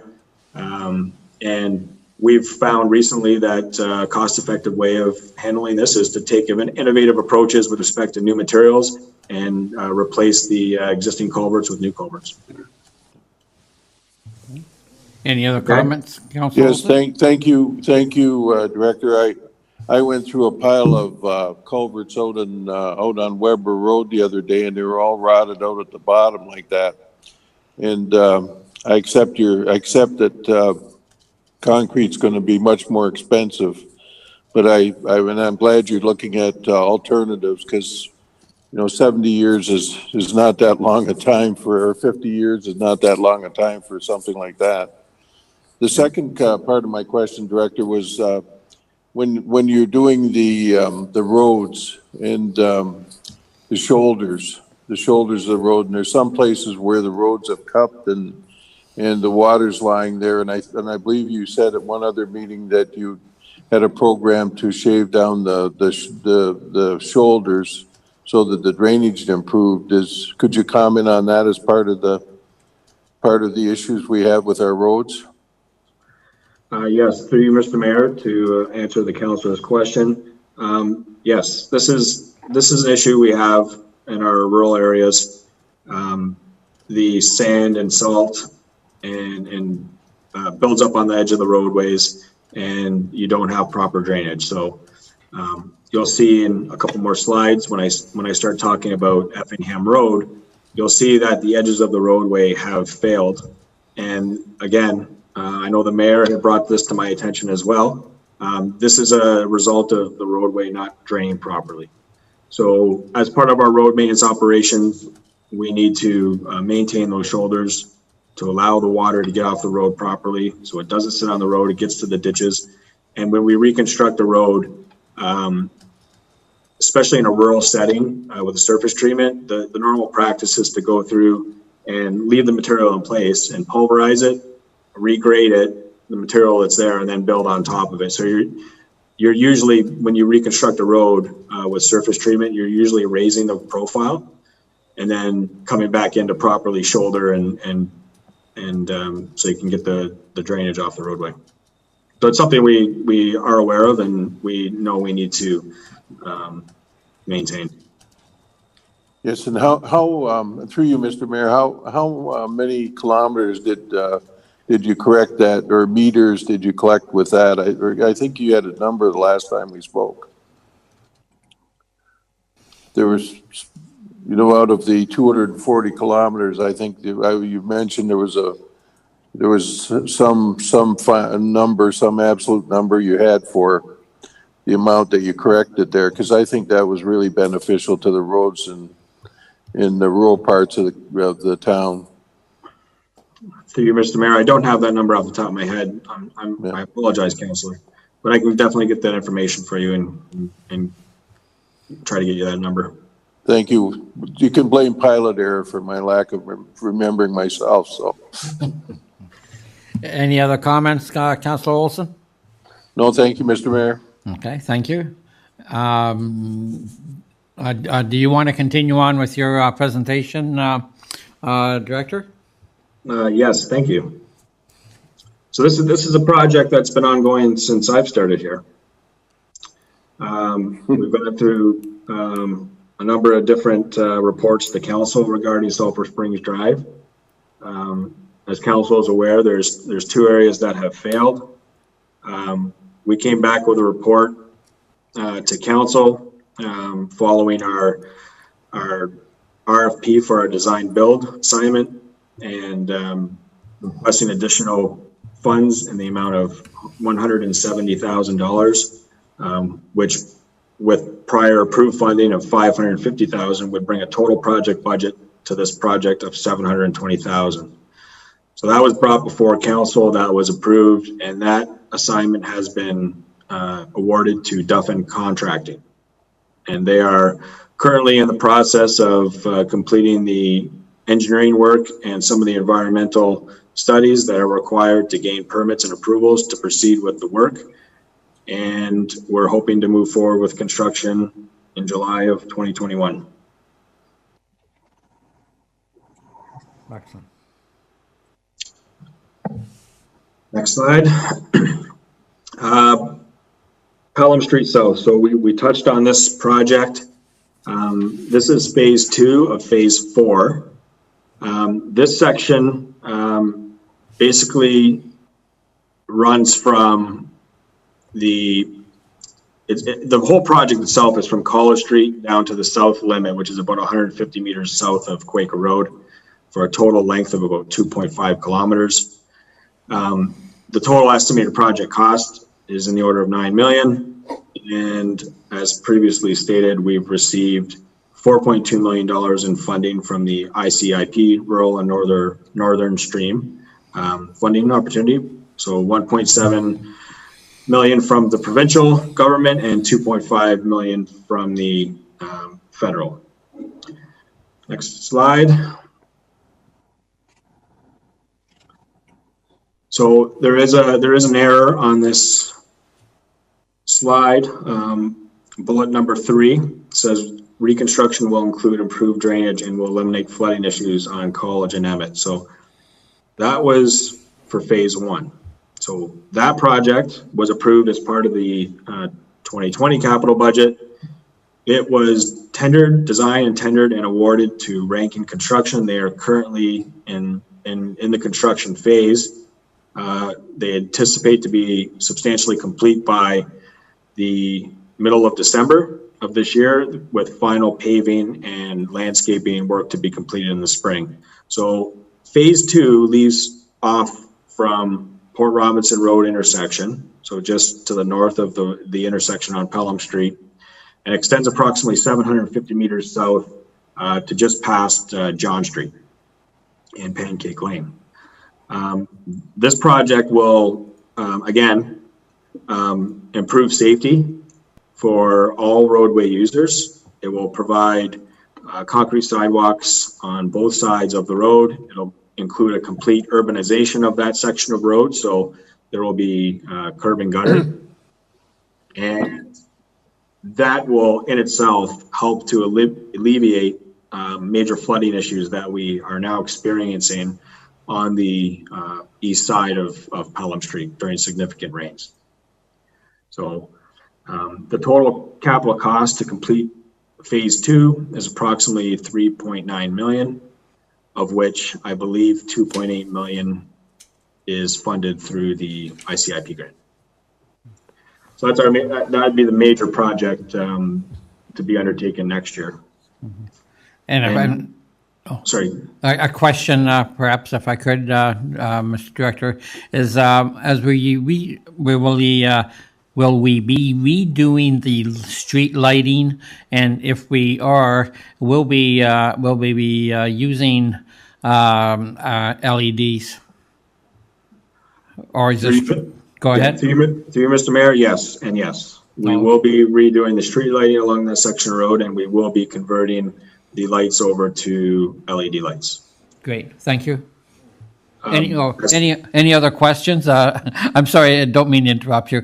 Nope. It is quite a project. Any counselor have a question so far on this presentation? Okay, I'm sorry, Director, go ahead. Actually, I do. Oh, I'm sorry. Yep, go ahead. Just because we're talking at the area of Pancake John, that area, just wondering, because right now we have the pedestrian controlled street lights there. Is that going to be affected at all? Is there going to be any changes there? Through you, Mr. Mayor, that's perfect. Leads right into my next point, and I will answer your question. We are currently, as part of the 2020 capital budget, we received the approval to proceed with the design of phase 2. That is currently being undertaken. We are approximately at about 85–90% complete on the design. The engineering firm is working with the Niagara region to look at options with respect to the traffic lights, the pedestrian crossings, particularly this crossing, as well as the intersection at Port Robinson and Pelham. So there is a report that's due to come back to council with respect to recommendations on proceeding or modifying the overhead pedestrian crossings. And we're just finalizing kind of those designs with the engineer right now. So yes, we are looking at those, and there will be a report that comes back to council with respect to how we are proceeding with those pedestrian crossings. Probably in Q1 of 2021. Any other questions, Councillor Hahn? No, thank you. Okay, thank you. Any other questions from any councillors? Not seeing any. Mr. Director, continue on. Okay, thank you. So the final project I wanted to highlight, and this budget request was made prior to the announcement at the 2022 Canada Games. We're going to be pushed to 2022. So one of the poorest roads that we have in the town, and it shows as a PCI of 51, is Effingham Street, which is between Highway 20 and Tice Avenue. This particular road section is 1 kilometer in length. We were going to look at resurfacing that as part of our resurfacing program this year, and in advance of 2021 Summer Games, because this road is on the route for the bicycle races. When we went out and did some testings to find out what material was there underneath the road, we found that it wasn't a suitable candidate for mill and resurface. So it requires a full reconstruction. And getting back to Councillor Olson and the mayor's remarks with respect to drainage at the shoulders, you can see either pick a picture. You can see that the shoulders are higher than the asphalt road. There's really no defined ditches there. And you can see how the pavement will break up over time with respect to water getting into the base and failure of the roadway. So this is a section of road that would be more suited to a full reconstruction. And with that being said, if you look at the picture on the left-hand side, that's approximately 200 meters looking north towards Tice. That section of road is in very poor condition. The other picture, again, the shoulders are in poor shape, but that's a photo looking south down towards Highway 20. So in our 2021 capital budget ask, we've included a $50,000 item to do design work for the reconstruction of this section of road. And with the anticipation that the games was coming in 2021, we were going to request $200,000 to do a full reconstruction on just that 200 meters, that the section of road that's in very bad shape, as part of our 2021 capital budget. So when we go back up to the roads budget now and take an overall look, I think it's very important that we consider moving ahead with the design on the reconstruction of this road, because it's only going to get worse. But now that the games have been moved to 2022, we would align ourselves to have this roadway reconstructed as part of the 2022 capital budget at minimum. And then depending on the condition of this road, that's why we had the $200,000 for the reconstruction of this 200 meters next year. It's a lot. I don't know if anybody's got any questions, I can answer them. And Through you, Mr. Mayor, to the director, what would happen if you reconstructed the ditches on both sides and did the repaving rather than a reconstruction? Would that be satisfactory? Through you, Mr. Mayor. So one of the things we would need to do is to do a proper geotechnical investigation. And get a recommendation from a consultant as part of a design process. They may recommend that we maintain the existing pavement structure, and because you're in a rural area, you've got the benefit of not being tied to grades with curbs that you have to work to. So this very well, if when the boreholes came back and the geotechnical investigation comes back, it may very well recommend that pulverize and regrade and basically work off the base that you've got. But definitely there would obviously need to be some improvements put in for drainage, roadside drainage on this particular project. And that gets tricky because when you look at designing a rural cross section and putting in roadside ditches, then you need to start looking at property and limits. And you want to maintain the reconstructed platform within the existing right of way. So that's where the engineering comes into play. Yeah. Through you, Mr. Mayor. Oh, yes. Before we go any further, we do need to have a motion to suspend curfew. We are coming up to 9 o'clock. Okay. So I would just ask council to consider whether you wish to set a time for concluding this meeting. We can always recess to another night, or if you want to just keep plugging through and see how we do, recognizing that we are on slide 21 of 72.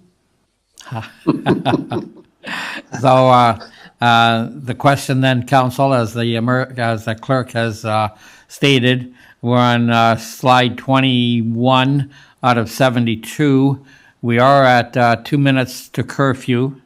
So does council want to end tonight or go for another half hour, or what's the will of council? And I really don't want everyone to speak at once.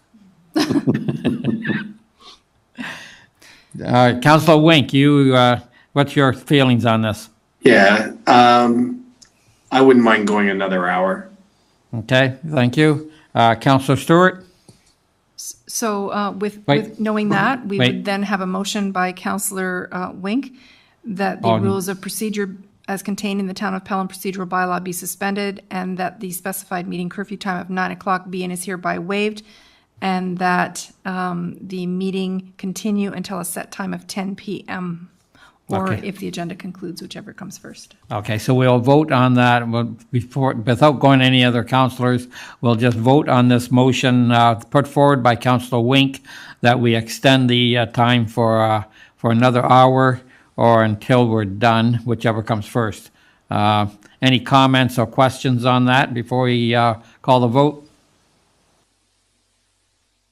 Not seeing any, then I'll ask the clerk to call the vote. Okay, starting with Councillor Hahn. Yes. Councillor Hildebrand? Yes. Councillor Olson? Yes. Councillor Stewart? Yes. Councillor Wink? Yes. And Mayor Junkin? Yes. And the motion carries. Okay, back to you. I believe we're at the Director of Public Works. Yes, thank you. So if you want to go up 9 slides, yep. One more, perfect. So I've touched on, perfect. I've touched on the major projects. Here's a list. A lot of these projects are annual programs that are very important as well, and are reflective of what we have in our annual capital budget requests. I don't know if there's any questions with respect to any projects on this sheet. Yes. Any questions on this sheet here? Councillors, speak out. Yes, who we have? Oh, Councillor Stewart? Councillor Hahn. So under RD 0921, so stormwater facility maintenance repairs. So at a recent council meeting, we did talk about the stormwater ponds in East Fond Hill. Just wanted to understand how I guess that might relate to, you're talking about improvements and maintenance activities, so just the identification of deficiencies. So just want to understand the $20,000 and how that relates to perhaps East Fond Hill as well. Hey, Mr. Mayor. So this would be particularly capital works that are completed on a stormwater management pond in terms of maintenance. So with respect, we currently have a report that's coming to council, which will lay out the condition of the stormwater management ponds that have been assumed by the town.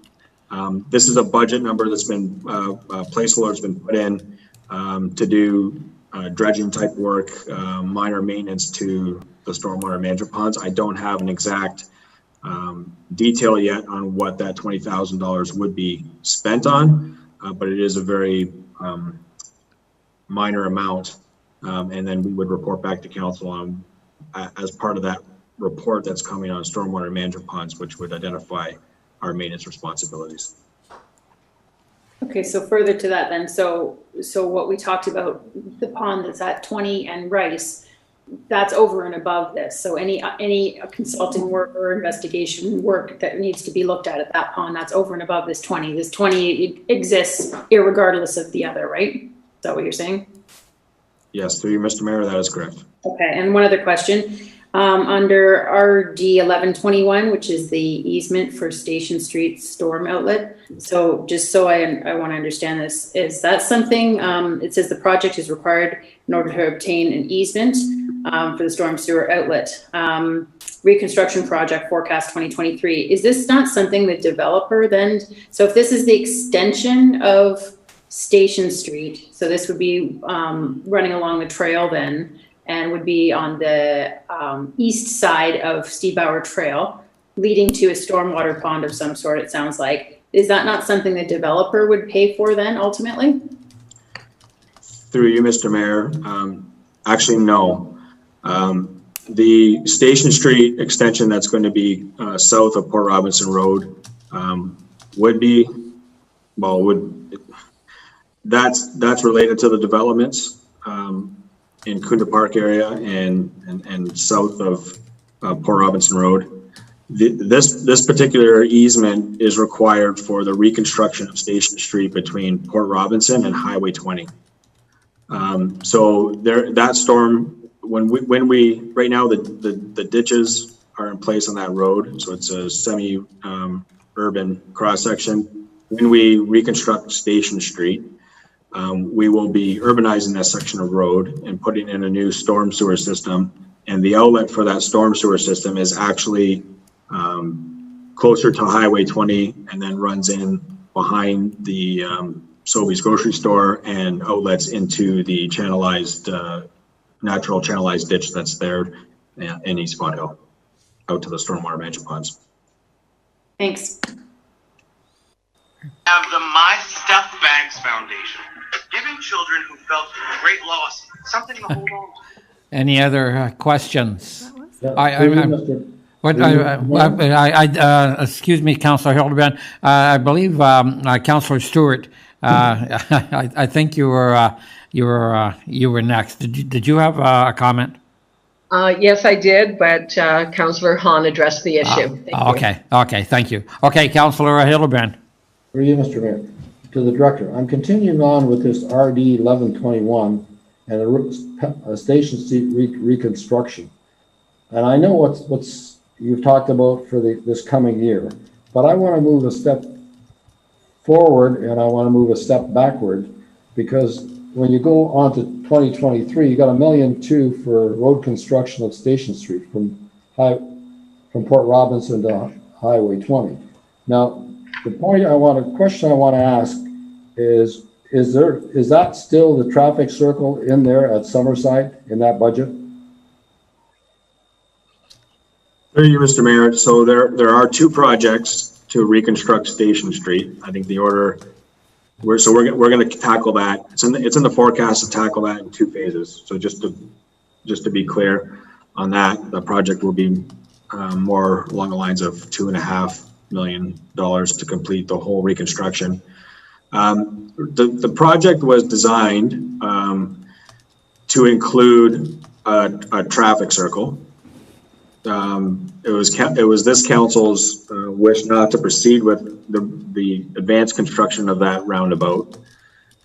So the answer to your question is, as it stands right now, it is designed with a traffic circle in place, but that doesn't necessarily mean that we have to install a traffic circle.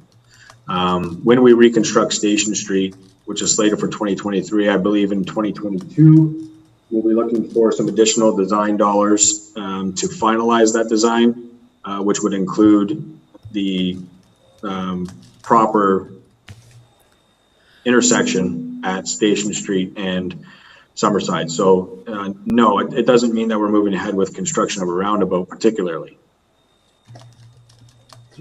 To the director, I'd like the roundabout to be a separate item, because I know that it's $600,000 to $800,000, and I want it, when it is considered, to be something that we vote on, not something that just includes in the Station Street reconstruction. Through you, Mr. Mayor. So that's definitely something we'll bring forward as a part of a 2023 capital budget ask. Well, that's a new council. Like I don't want to ensure that we put something in a budget or approve something in the budget, and then this new council come in and doesn't realize the expense of it and the way the contract was let for all that area. Through you, Mr. Mayor. So this RD 1121 is the outlet for the storm will not change with respect to whether or not it's a 4-way signalized intersection, a 4-way stop, or whether it's a roundabout. The storm drainage easement is required. That's our outlet for that project. Councillor Hildebrand? I'm not necessarily, I understand what you're saying, but I'm hoping you understand what I'm saying with regards to that project going forward. For an abundance of clarity, council's had a vote and said no roundabout.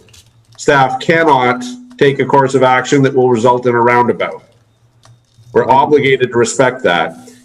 It's not germane to the reason it's the balance of that engineering work's included in this document, because we need to deal with the drainage, and the drainage will be the same. We do hear you. That would be a fireable offense to at least Mr. Marr and I at a minimum if we went directly against a clear vote of this council. You've made your will abundantly clear. We do hear you. Thank you. Okay. Any other comments on the expenditures outlined on this page? Don't hear any. Back to you, Mr. Director. Thank you. Through you, Mr. Mayor. This is, again, another sheet that shows the proposed capital projects for the roads for 2021. If there's any questions. Yep. Council, any questions on this page that's now on your screens? 1321 to 1921. I don't see any, Mr. Director. Okay, we can skip down to the fleet capital budget. So Town of Pelham maintains a fleet of vehicles. We support the building department, fire and bylaw, public works, which includes engineering, water, wastewater, roads, and beautification, and also facilities. Also culture and wellness and administrative services, we carry the fleet, those departments. There are approximately 82 items that are in the fleet, and they're maintained and operated by one fleet technician. Next slide. So this is our proposed 2021 capital budget. You have project 1 through 3 are standard rentals that we carry out seasonally. So we have lease payments on vehicles. We have summer fleet rental when we bring in additional staff over the summer months, and we rent tractors with plows and spreaders approximately for 5 months to perform various winter maintenance, well, mostly plowing. And we use those tractors in urban areas where it's more efficient to maneuver that type of vehicle than a single axle and double axle truck. There are a couple additional asks. We're looking to replace a landscape tractor. This is a 20-year-old unit that's seen its better days, as well a gang mower, one of our gang mowers. It's again 16-year-olds. We use it to cut all our sports fields. The problem is with that unit, it's getting particularly difficult to find replacement parts. So to keep that unit going, it's very difficult for us to do so. The final project, 0621, is our proposed forestry truck. So currently, we do have a certified arborist on staff. And basically a 2-man crew is our forestry operations, our in-house forestry operations. As of right now, they can only get to a height of 12 to 13 feet. They operate out of a 1-ton truck, and using pole saws, they can get to approximately 12 to 13 feet. Also, particularly important, our contractor, we have a contractor that is retained as part of our operating budget. That contractor is used to do more of our main pruning activities and forestry removals. Their truck can get up to approximately 70 feet reach. This particular truck that we're looking at gaining for the Public Works Department can reach to about 35, 40 feet. Through an analysis, it showed that that height, we could have probably completed up to $70,000 worth of contractor work in-house.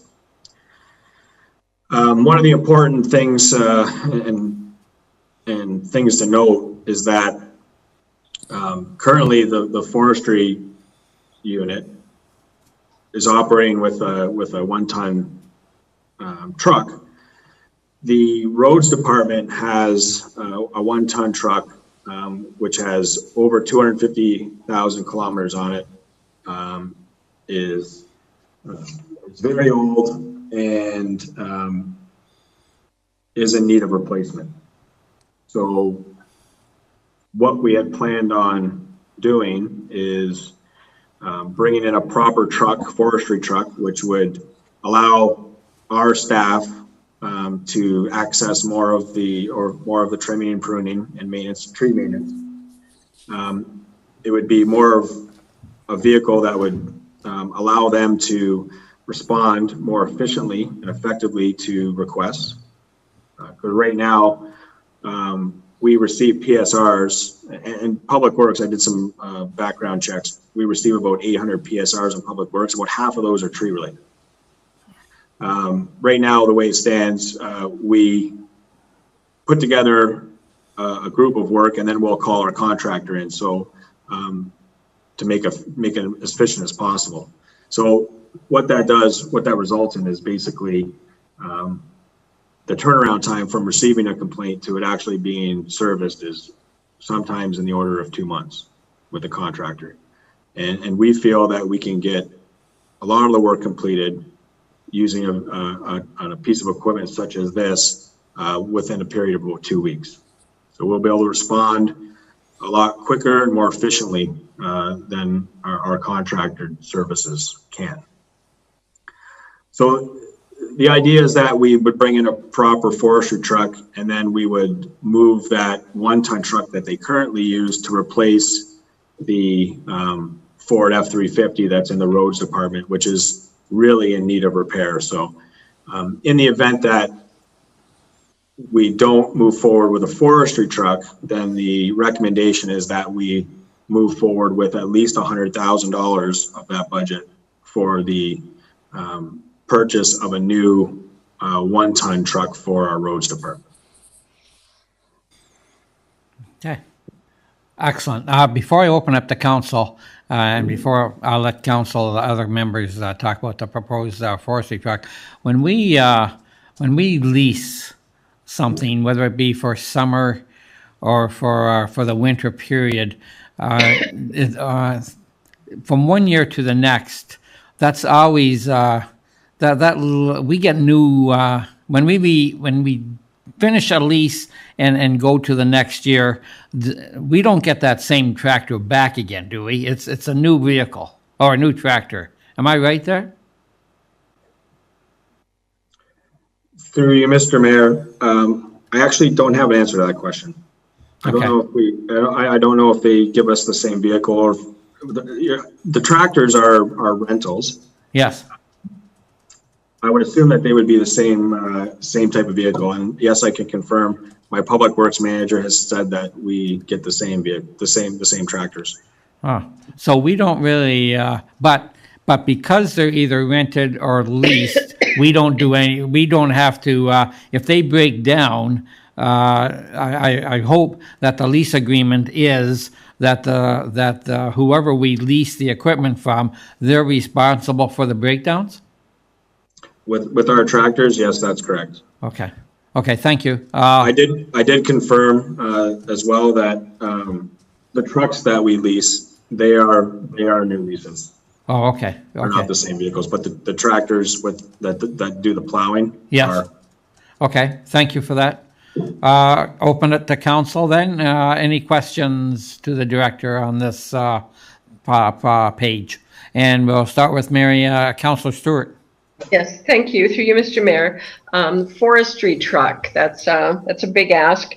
I was wondering if there's any special licensing for it, and what kind of change would it make to insurance to be operating a boom truck, and what kind of training would our staff need to operate the boom truck, and if it would require any particular certificates? To you, Mr. Mayor, I do know that it is a G-class license to drive the vehicle, so it's not a DZ license. We would be required to provide training for working at heights with respect to the operation of the unit, but we do that with our arborists anyway. With respect to insurance, I wouldn't have that answer off the top of my head with respect to insuring that piece of equipment. Thank you. Yeah. Councillor Wink. So through you, Mr. Mayor, just a comment with respect to the forestry truck. $190,000 sounds like a heck of a lot of money, but if we're saving roughly $70,000 a year in on our contracts, it's a 3-year payback, and we would have this truck for considerably longer than that. So yes, it is a big ask, but I think it's a reasonable ask. Okay, thank you. Director of Public Works? Yes, through you, Mr. Mayor. I wasn't going to, I'm glad you brought that up, Councillor Wink. I wasn't going to let you or try to get away with not making this point. There is definitely, our staff, we feel we could have completed over $70,000 worth of work that the contractor completes Because we're so backlogged with respect to the amount of tree maintenance and forestry items that we have to take care of, the recommendation would be that we would still proceed with a contractor. Over the next year, that contract would probably still be in the range of what it is now, currently as part of the operating budget. But we see that with time that we would be able to start to reduce the outsource costs once we start to catch up on our backlog of work. But one of the things that this really does is it increases the level of service to the public. So like I said, as it stands right now, to get a contractor in, you can't call the contractor in to trim one tree or take one tree down.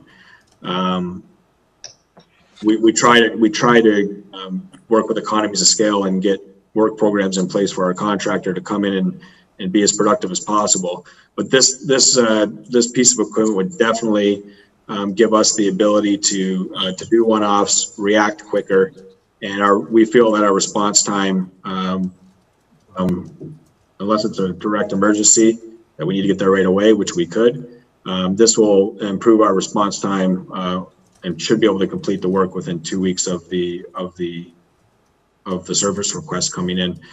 Another thing we do in the town is all the banners that we place for our seasonal events. We just went through and placed a number of banners for Remembrance Day, as well as various works that we need boom trucks for working on our facilities throughout the town, regular maintenance. We feel that there would be cost savings, direct cost savings in the order of about $7,500 a year. I know it's not a lot, but that's money that we hire Davey Tree to come in and do just to provide us a boom to replace banners. We've also used the fire vehicles, the aerials, to perform those types of operations in the past, but we feel that this would also be a good use of this piece of equipment. Thank you. Any other comments, Councillor Wink? No, that's fine. Thanks, Mayor. Okay, thank you. Councillor Hildebrand. Through you, Mr. Mayor, to the director. It was interesting this week what I saw on my street and my neighboring street. On my street, I saw a new contractor come in, and he didn't come in with a boom on a truck. He came in with 2 trucks, which was typical, and he came in with a trailer, and he came in with what Bob, the fire chief, calls was a spider. The guy was walking behind it. It was like a remote control type thing. It went on the private property. He could place it wherever he wanted, and he could do the work. In comparison, we just had a tree that was done by Davey Tree, and it was at the corner of Deborah and Welland, and they brought in the end 3 trucks, but they couldn't get back there, so all of it was manual labor down there. This to me sounded like, when I saw that piece of equipment and what it could do, it all seemed like remote. He had the thing. It sounded like a far more economical operation, and then when you're not using it, you still got a truck to use. And that to me looked like a far more efficient way of doing it. And obviously you can drive this thing to wherever you need to be. It isn't just on the road. It can go wherever it was. So did you investigate any other alternative rather than just buying a truck with a boom on it? Through you, Mr. Mayor, we haven't done a lot of investigation into that, but most likely we would need then 2 trucks, 2 drivers of those trucks. So it may actually involve more equipment. I'm not sure. I haven't investigated that. Why would you need 2 trucks and 2 drivers? It's 1 truck pulling a trailer with his thing behind it.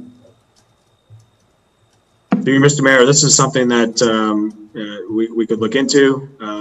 I know that the boom truck was serving other, making us be more efficient in other areas as well, such as the banners.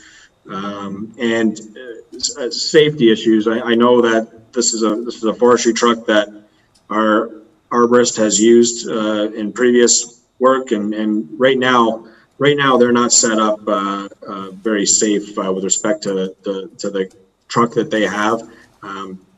As it stands now, we've got the chippers. The chippings go right into the back of the truck. They throw their signs in the back of the truck. There's no dedicated place to put the signs.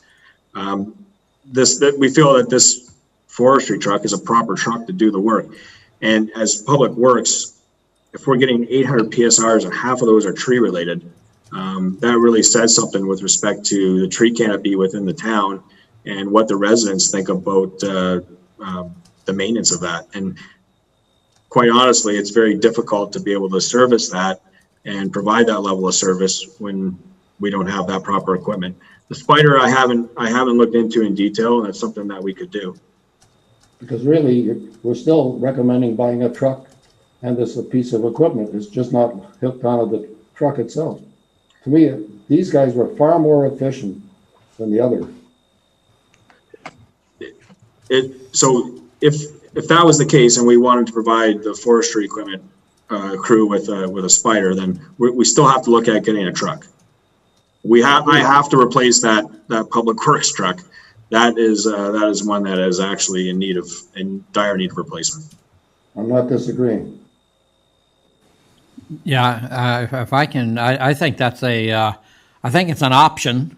Anytime you can have a piece of equipment that's off road and doesn't it doesn't have the makings of a truck. I mean, it's hard to believe that you won't save.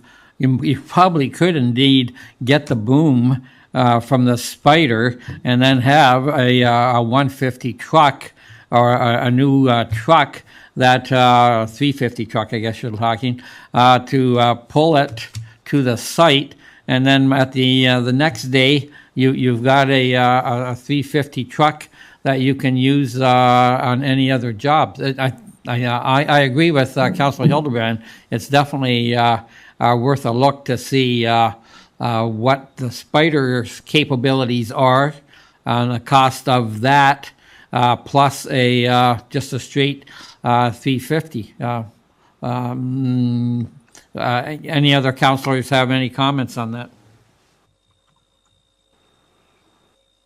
I don't hear. Councilor Stewart? I think it's well worth investigating. That way you're not driving a boom truck around, for any kind of a job. You've just got your dedicated piece of equipment and the truck to be used for whatever project you need. Yes, indeed. Yes, thank you for that. Yes, go ahead. So through you, Mr. Mayor, if I understand right, then you would have a truck that would be towing a Spider unit, a lift unit, and then you would also have a truck that would have to pull a chipper. So I'm guessing that we would, for that operation, we would have to have two trucks to be able to get all the equipment to that location, to that site. Yes, I would think if you're knocking a tree down and you're going to chip it the same day, I believe you're correct on that. The one hauls the Spider on a trailer, and you're right.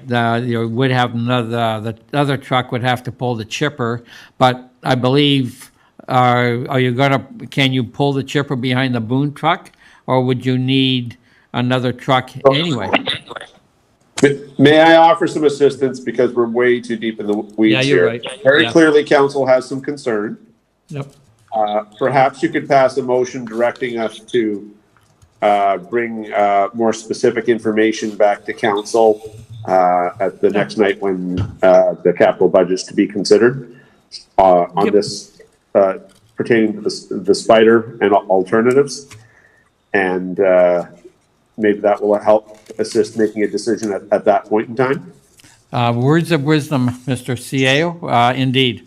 Okay, so let's. Do we have a motion directing staff to explore the purchase of a Spider and the benefits or non-benefits of that? Anyone with a motion? I will make that said motion, Mr. Mayor. Okay, thank you, Councillor Hildebrand. Madam Clerk? Thank you.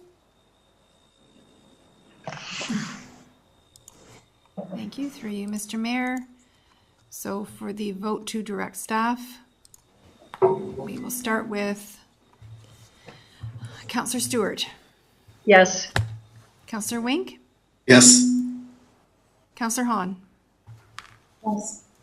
Councillor Hildebrand, Yes. Councillor Olson, Yes. and Mayor Junkin. Yes. That motion carries.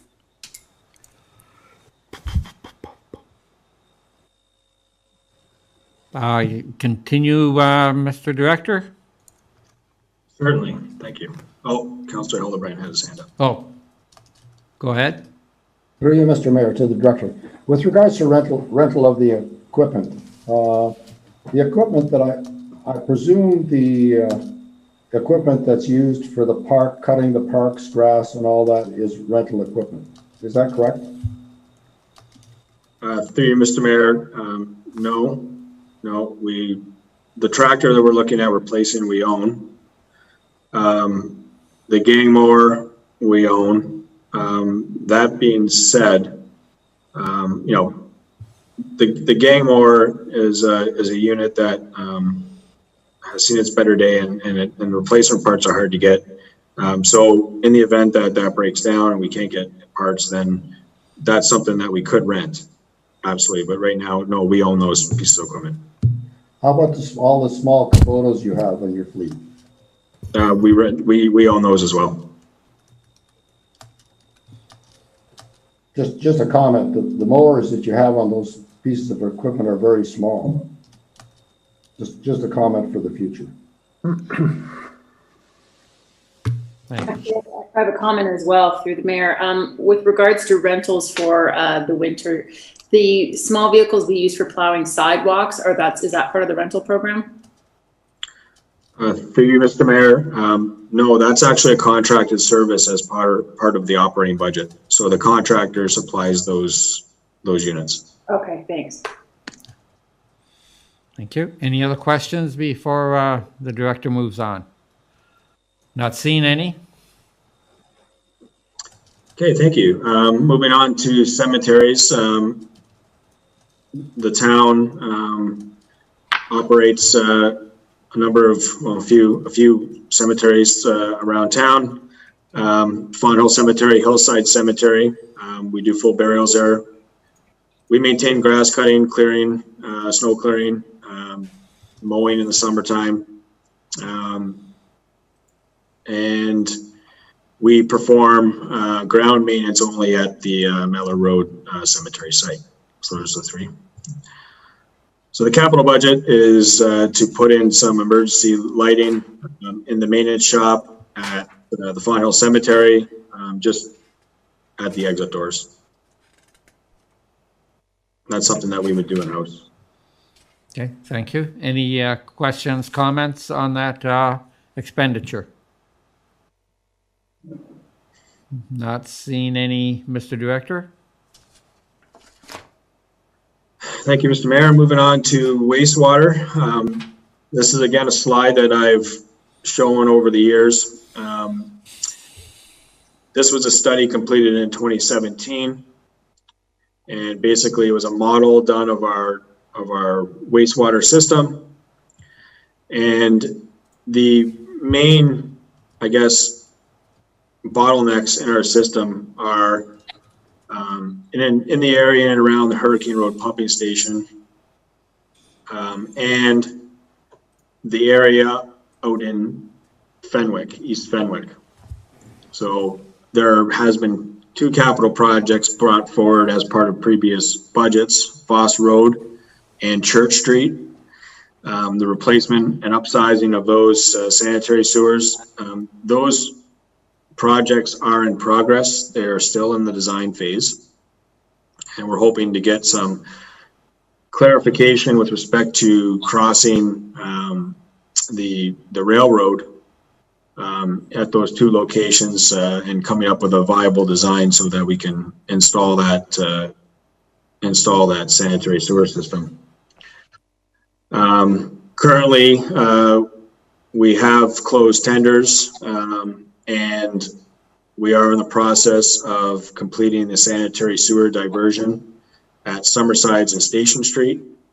That project closed last Friday, and we are anticipating an award on that, moving forward with that project in the coming weeks. As part of that 2017 modeling of our wastewater system, we also conducted a sanitary sewer inflow and infiltration study. And this slide basically just shows that there are several deficiencies throughout the town, failures in our sanitary sewer system, which causes unwanted water to infiltrate into the system, which ultimately costs the town more money for the treatment of that water through the region. So one of the programs, and you'll see it as part of our capital budget ask, is to do CCTV inspections. And basically we look at doing a certain area of our network every year. We don't do the whole thing, but we video and do inspections on a portion of our sanitary sewer network. And that information gives us an idea of what the condition is of the system, where there are areas that need to be repaired and replaced. And that's a program that we find very worthwhile in continuing on. Next slide. So CCTV inspections, the whole idea is in sanitary I&I reduction is to reduce unwanted water from entering your system. You can see in the top photo, that's a pipe that is starting to fail at one of the joints, and you're getting unwanted water infiltrating into your system. So we do projects, or we do a program annually. Again, like I said, a CCTV inspection program, and they basically send a camera down the pipe, and we get a video of that pipe, of that inspection, and a report back from that contractor, which basically identifies any areas where there's failures that we need to focus our capital replacements on, and gives an overall condition of the pipe. So this type of study is very key, and is an integral part to the asset management system. And this gives a good overall condition of what your sanitary sewer system is. Next slide.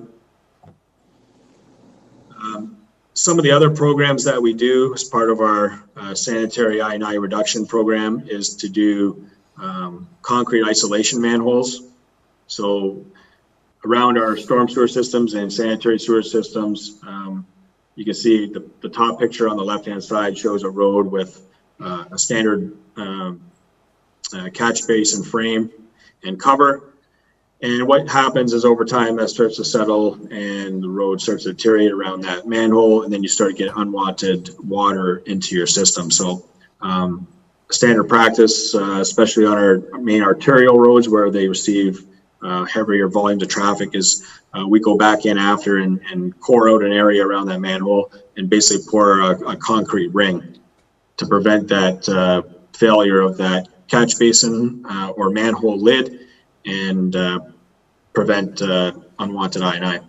The bottom picture is a program that I would like to start to implement as part of our sanitary I&I reduction, which includes pipe relining. So this is a very effective method of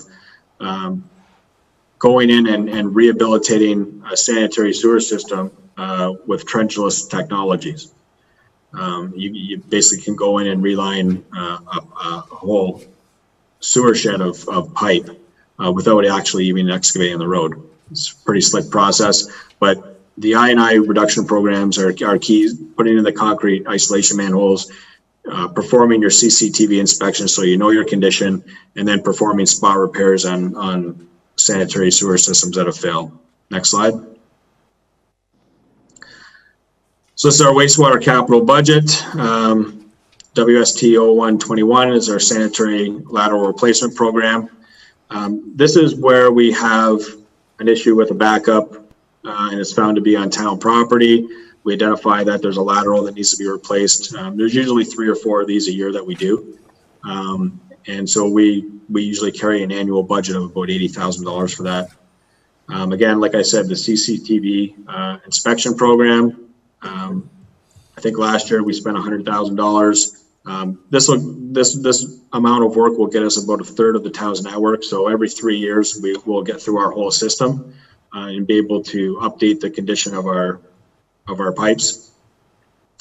WST 0321 sanitary and I&I program, which would include any planned replacement. So when we do our CCTV inspection, if there's areas where we need to do repairs to the sanitary system, we can use this capital account. As well, this program will fund the installation of our concrete isolation manholes to prevent I&I. And depending on what the CCTV inspection comes back with, the next phase would be to move forward with some type of design assignment to put together some type of relining program. And I can't comment on that until I actually get the results and do a complete inspection. But from the CCTV inspections, we would look at designing a program that would allow us to go in and reline some of our poor sanitary laterals and pipes. So WST 0421, this is a project basically, again, that's used to, if we have any sewer backups and we have to go and repair laterals. This has been used on capital projects where we come through with construction activities and damage sanitary laterals. This capital account is an annual account that's used to fund some of those wastewater laterals on those projects. Sorry, back up to the previous slide. I don't know if anybody's got any questions with respect to the wastewater program. I do, Jason, if I could. Has any other municipality or the region, have they done any of the relining of their infrastructure yet? Through you, Mr. Mayor, yes. I know the region has done extensive work in this. Actually, when I was with Fort Erie does quite a bit of it. Huh. When I was in Fort Erie, we had projects that we would take a whole sewer shed and do relining projects to prevent the inflow and infiltration of water. Pelham is in a good position with respect to I&I because any leaks usually just run through the sand. Yeah. We've got very sandy and silty soils where in areas like Fort Erie and Port Colborne, you don't have that. And in Fort Erie especially, they have quite large issues with respect to inflow and infiltration, and that directly affects the wastewater rates that the region puts out, because they measure the amount of water you take and they measure the amount of water they're taking back from you, and that's how they bill you. Great. And on the relining, any idea of the lifetime of that fix? The products that they use are very, very good. I can't recall off the top of my head. I can definitely get more information on that. This program next year won't be used towards a relining project. I simply showed that as a means of we want to keep doing our CCTV inspections and do any isolation that we can. But in the future, this would be definitely an effective way to rehabilitate an existing sewer shed and sewer system. I know that we've actually done one project in town this past year where we relined a short section pipe, and it turned out to be a successful project. So I'm looking forward to exploring more opportunities for that. Yes, the cost savings must be unreal. I mean, you're not digging up the road. You're not inconveniencing neighborhoods, and just to fix the pipe in place must be substantial savings. Yes, when we get to a point where I want to bring a proposal to council or a budget line item in future budgets with respect to a relining project, we'll have that all in place with costing and everything. But it is more advantageous because you're not impacting the surface. Yeah. Any other questions from any other councillors? Through you, Mr. Mayor. Yes. To the director. What is the nature, just a brief description of what the nature of the reline is? Is it, I can't really tell. What is it? So there's different ways it can get done. You can push a different, this involves some excavation, but you can from the manhole bring in and push in sections of pipe, which would reline it. But what they do is they basically go into a manhole and they blow a sock into the pipe and then inject it with water, and it cures to the inside of the pipe. So if the structural, it does provide some structural capacity, but in the, if your pipe is very badly damaged, and then it doesn't become a candidate. But if your system is in a state where it's showing signs of deficiencies and there's infiltration and leaking, this can be a very effective method on rehabilitating that. Yep. Thank you. And just another question: when it comes to the truck, can you give a description of what the spider thing looks like? Because I have no idea what it means. Through you, Mr. Mayor, yes. Thank you. I will bring forward a report or have speaking points to the fact that what it is and what the costs are and the advantages and disadvantages. Well, if you could just briefly give me an idea of what it is. Is it like a scissor lift kind of thing or something like that, or? Through you, Mr. Mayor, I don't know myself. I have to research that. Okay. Okay. Thank you. Yeah. I'll talk to you later, Wayne. Okay. Thanks. And Councillor Hildebrand? I still had a question on the last slide there. One of the issues that I've seen in subdivisions is that when we assume the subdivision, it's fine, and I assume we have inspected all the sewer lines and laterals and all that stuff.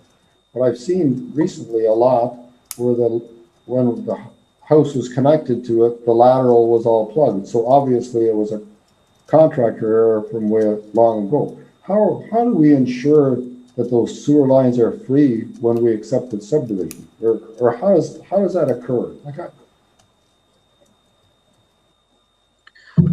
Through you, Mr. Mayor, to be quite honest, I have to find out what we actually do when we assume a subdivision with respect to the inspection of those sanitary sewers. I do know that other municipalities are actually forcing or making the developers CCTV their installations prior to assumption. So that's something that I need to follow up on and get back to you on. Thank you. Any other questions or comments for the director? Not hearing any, Mr. Director? Okay, our water distribution system. The town of Pelham operates approximately 85 kilometers of water main, legislated under the Safe Water Drinking Act of 2002. Basically, the town of Pelham has, we don't supply the water. The water is supplied by the region. Our responsibility is to maintain a distribution system and maintain the quality of that water through the distribution system after treatment until it gets to the consumer. Next slide.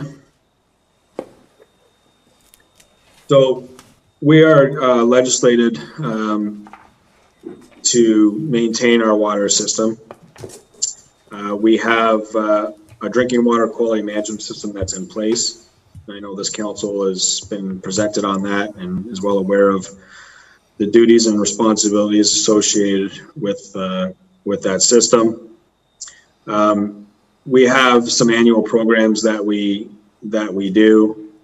with respect to maintaining water system equipment. A couple of the, well, when we do reviews annually as part of our drinking water quality management system, and we identify projects that are in need of repair and replacement. With the 2021 capital budget ask, we're obviously, there's a section of water main we're looking at replacing as part of phase 2 of Pelham Street reconstruction. So the estimate for that is about $80,000. That's water 0221. That project, it's a separate water project because it gets funded through the rates. So this 80,000 is part of that Pelham Street phase 2 project. The two other projects that we actually go to the next slide. So the two other projects we're looking at replacing is Clare Avenue. So this is between Quaker and the south limit in Welland. There's approximately 150 meters of cast iron water main that needs to get replaced. This section of water main, we've had 3 breaks between 2016 and 2019, and it was identified for replacement as part of the infrastructure review that was completed during our drinking water quality management system review. The existing water mains, it's about 60 years old, and staff have to attend the site to flush this periodically in order to maintain the quality of water. So that's one capital replacement that we're looking at completing this year. The other one is Station Street between Highway 20 and Hurricane Road. So it's approximately 200 meters of cast iron water main replacement. We've only had 1 break on it since 2018, but this is, again, it's getting old, approximately 60 years old. And it's the last section of cast iron that remains on that feed. So those are the 2 capital projects that we're looking at doing our water main replacement. And those projects are basically, they're limited only to water main replacement. So there's no full road rehab or reconstruction, very similar to what we did on Hay Street South this past year, where the contractor will go in, install the new water main and reinstate the trench. So if you want to just go back up 1 slide. So that's a modest water budget. It's funded through the ratepayers, and if there's any questions on that. Sorry, go ahead, Councillor Hahn. Oh, sorry. Yeah, I just wanted to ask for the mayor, water 0621. So the water main extension to service splash pad. Just want to understand. So if we don't get the money for the splash pad, then we wouldn't need to spend the $200,000 to put in a water line this year, coming year, for a splash pad. So is that my understanding? Through you, Mr. Mayor, yes, that's correct. The requirement for water for the splash pad is more than what our current service can provide. So if the pool or splash pad, if the splash pad does not go in at MSSP, then there'd be no requirement to install that water main at this time. So do I need to put a motion forward that 200,000 is conditional, or should we strike it for now, or what is the suggestion?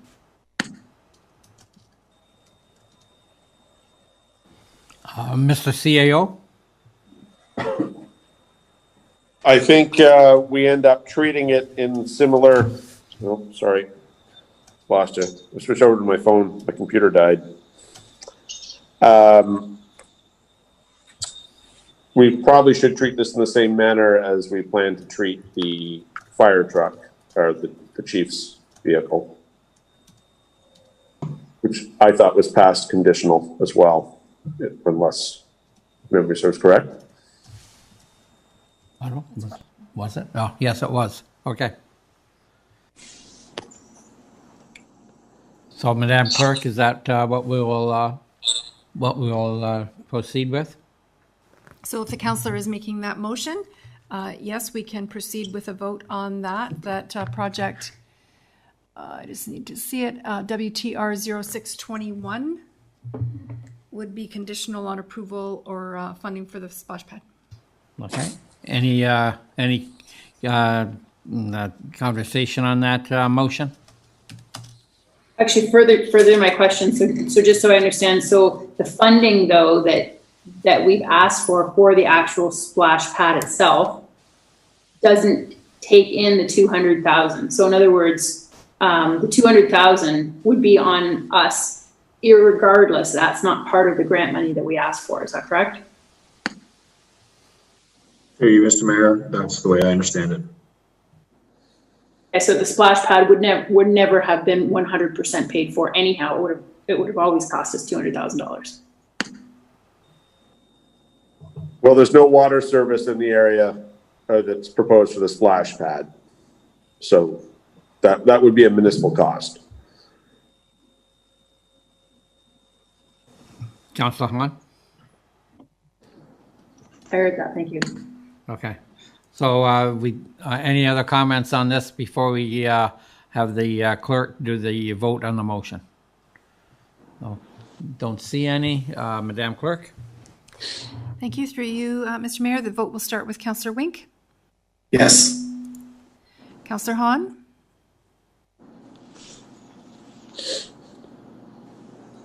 I'm sorry, Councillor Hahn.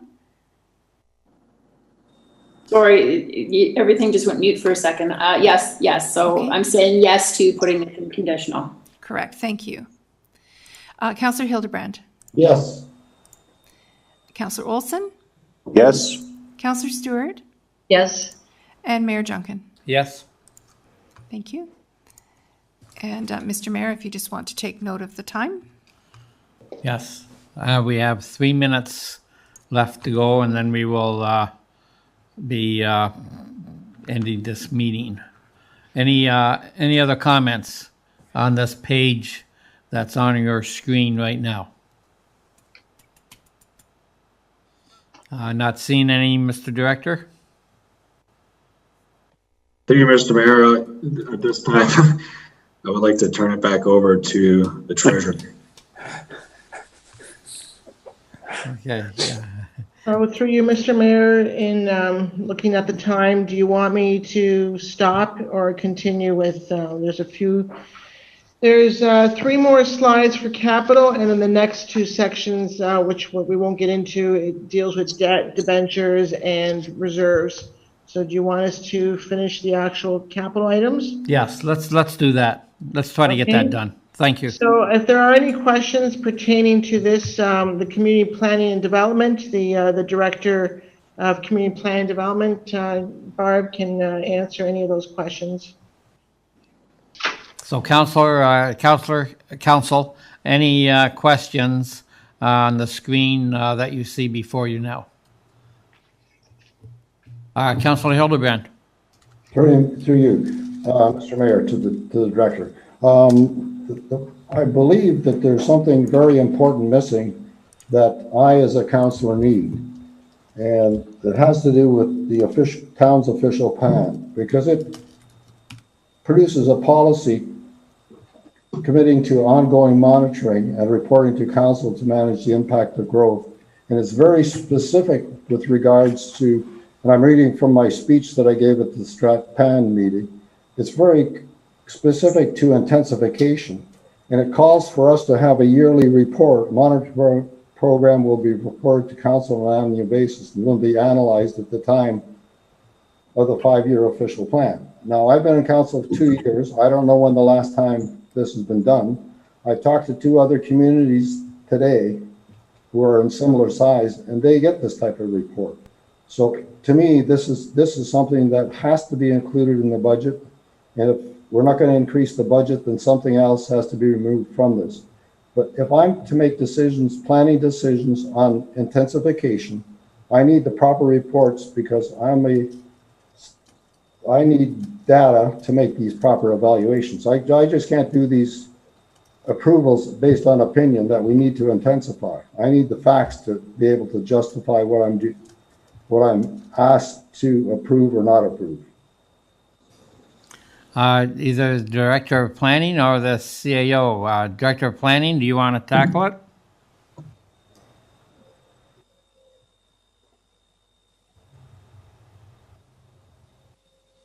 Certainly, Mr. Mayor, through you. Yes, that is a policy in our official plan. And to be frank, we just haven't had the staff resources to do that, but that is certainly something that staff can do in-house. I wouldn't think that we need to hire a consultant to do that work.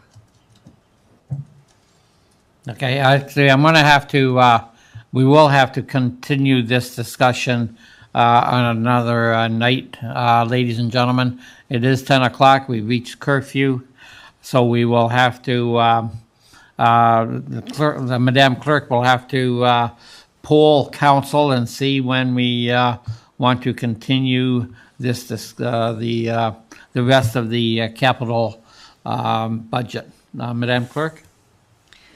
Thank you. Through Mr. Mayor, yes, I will send out a poll to council for a continued meeting. The meeting, in the meantime, will stand in recess at the call of the mayor. Okay. So I now recess this meeting. Members of council, I will send out a poll tomorrow. Good night, everyone. Good night. Good night. Night. Thanks. Good night. Yes, I think that was long enough. Oh, that's still long enough.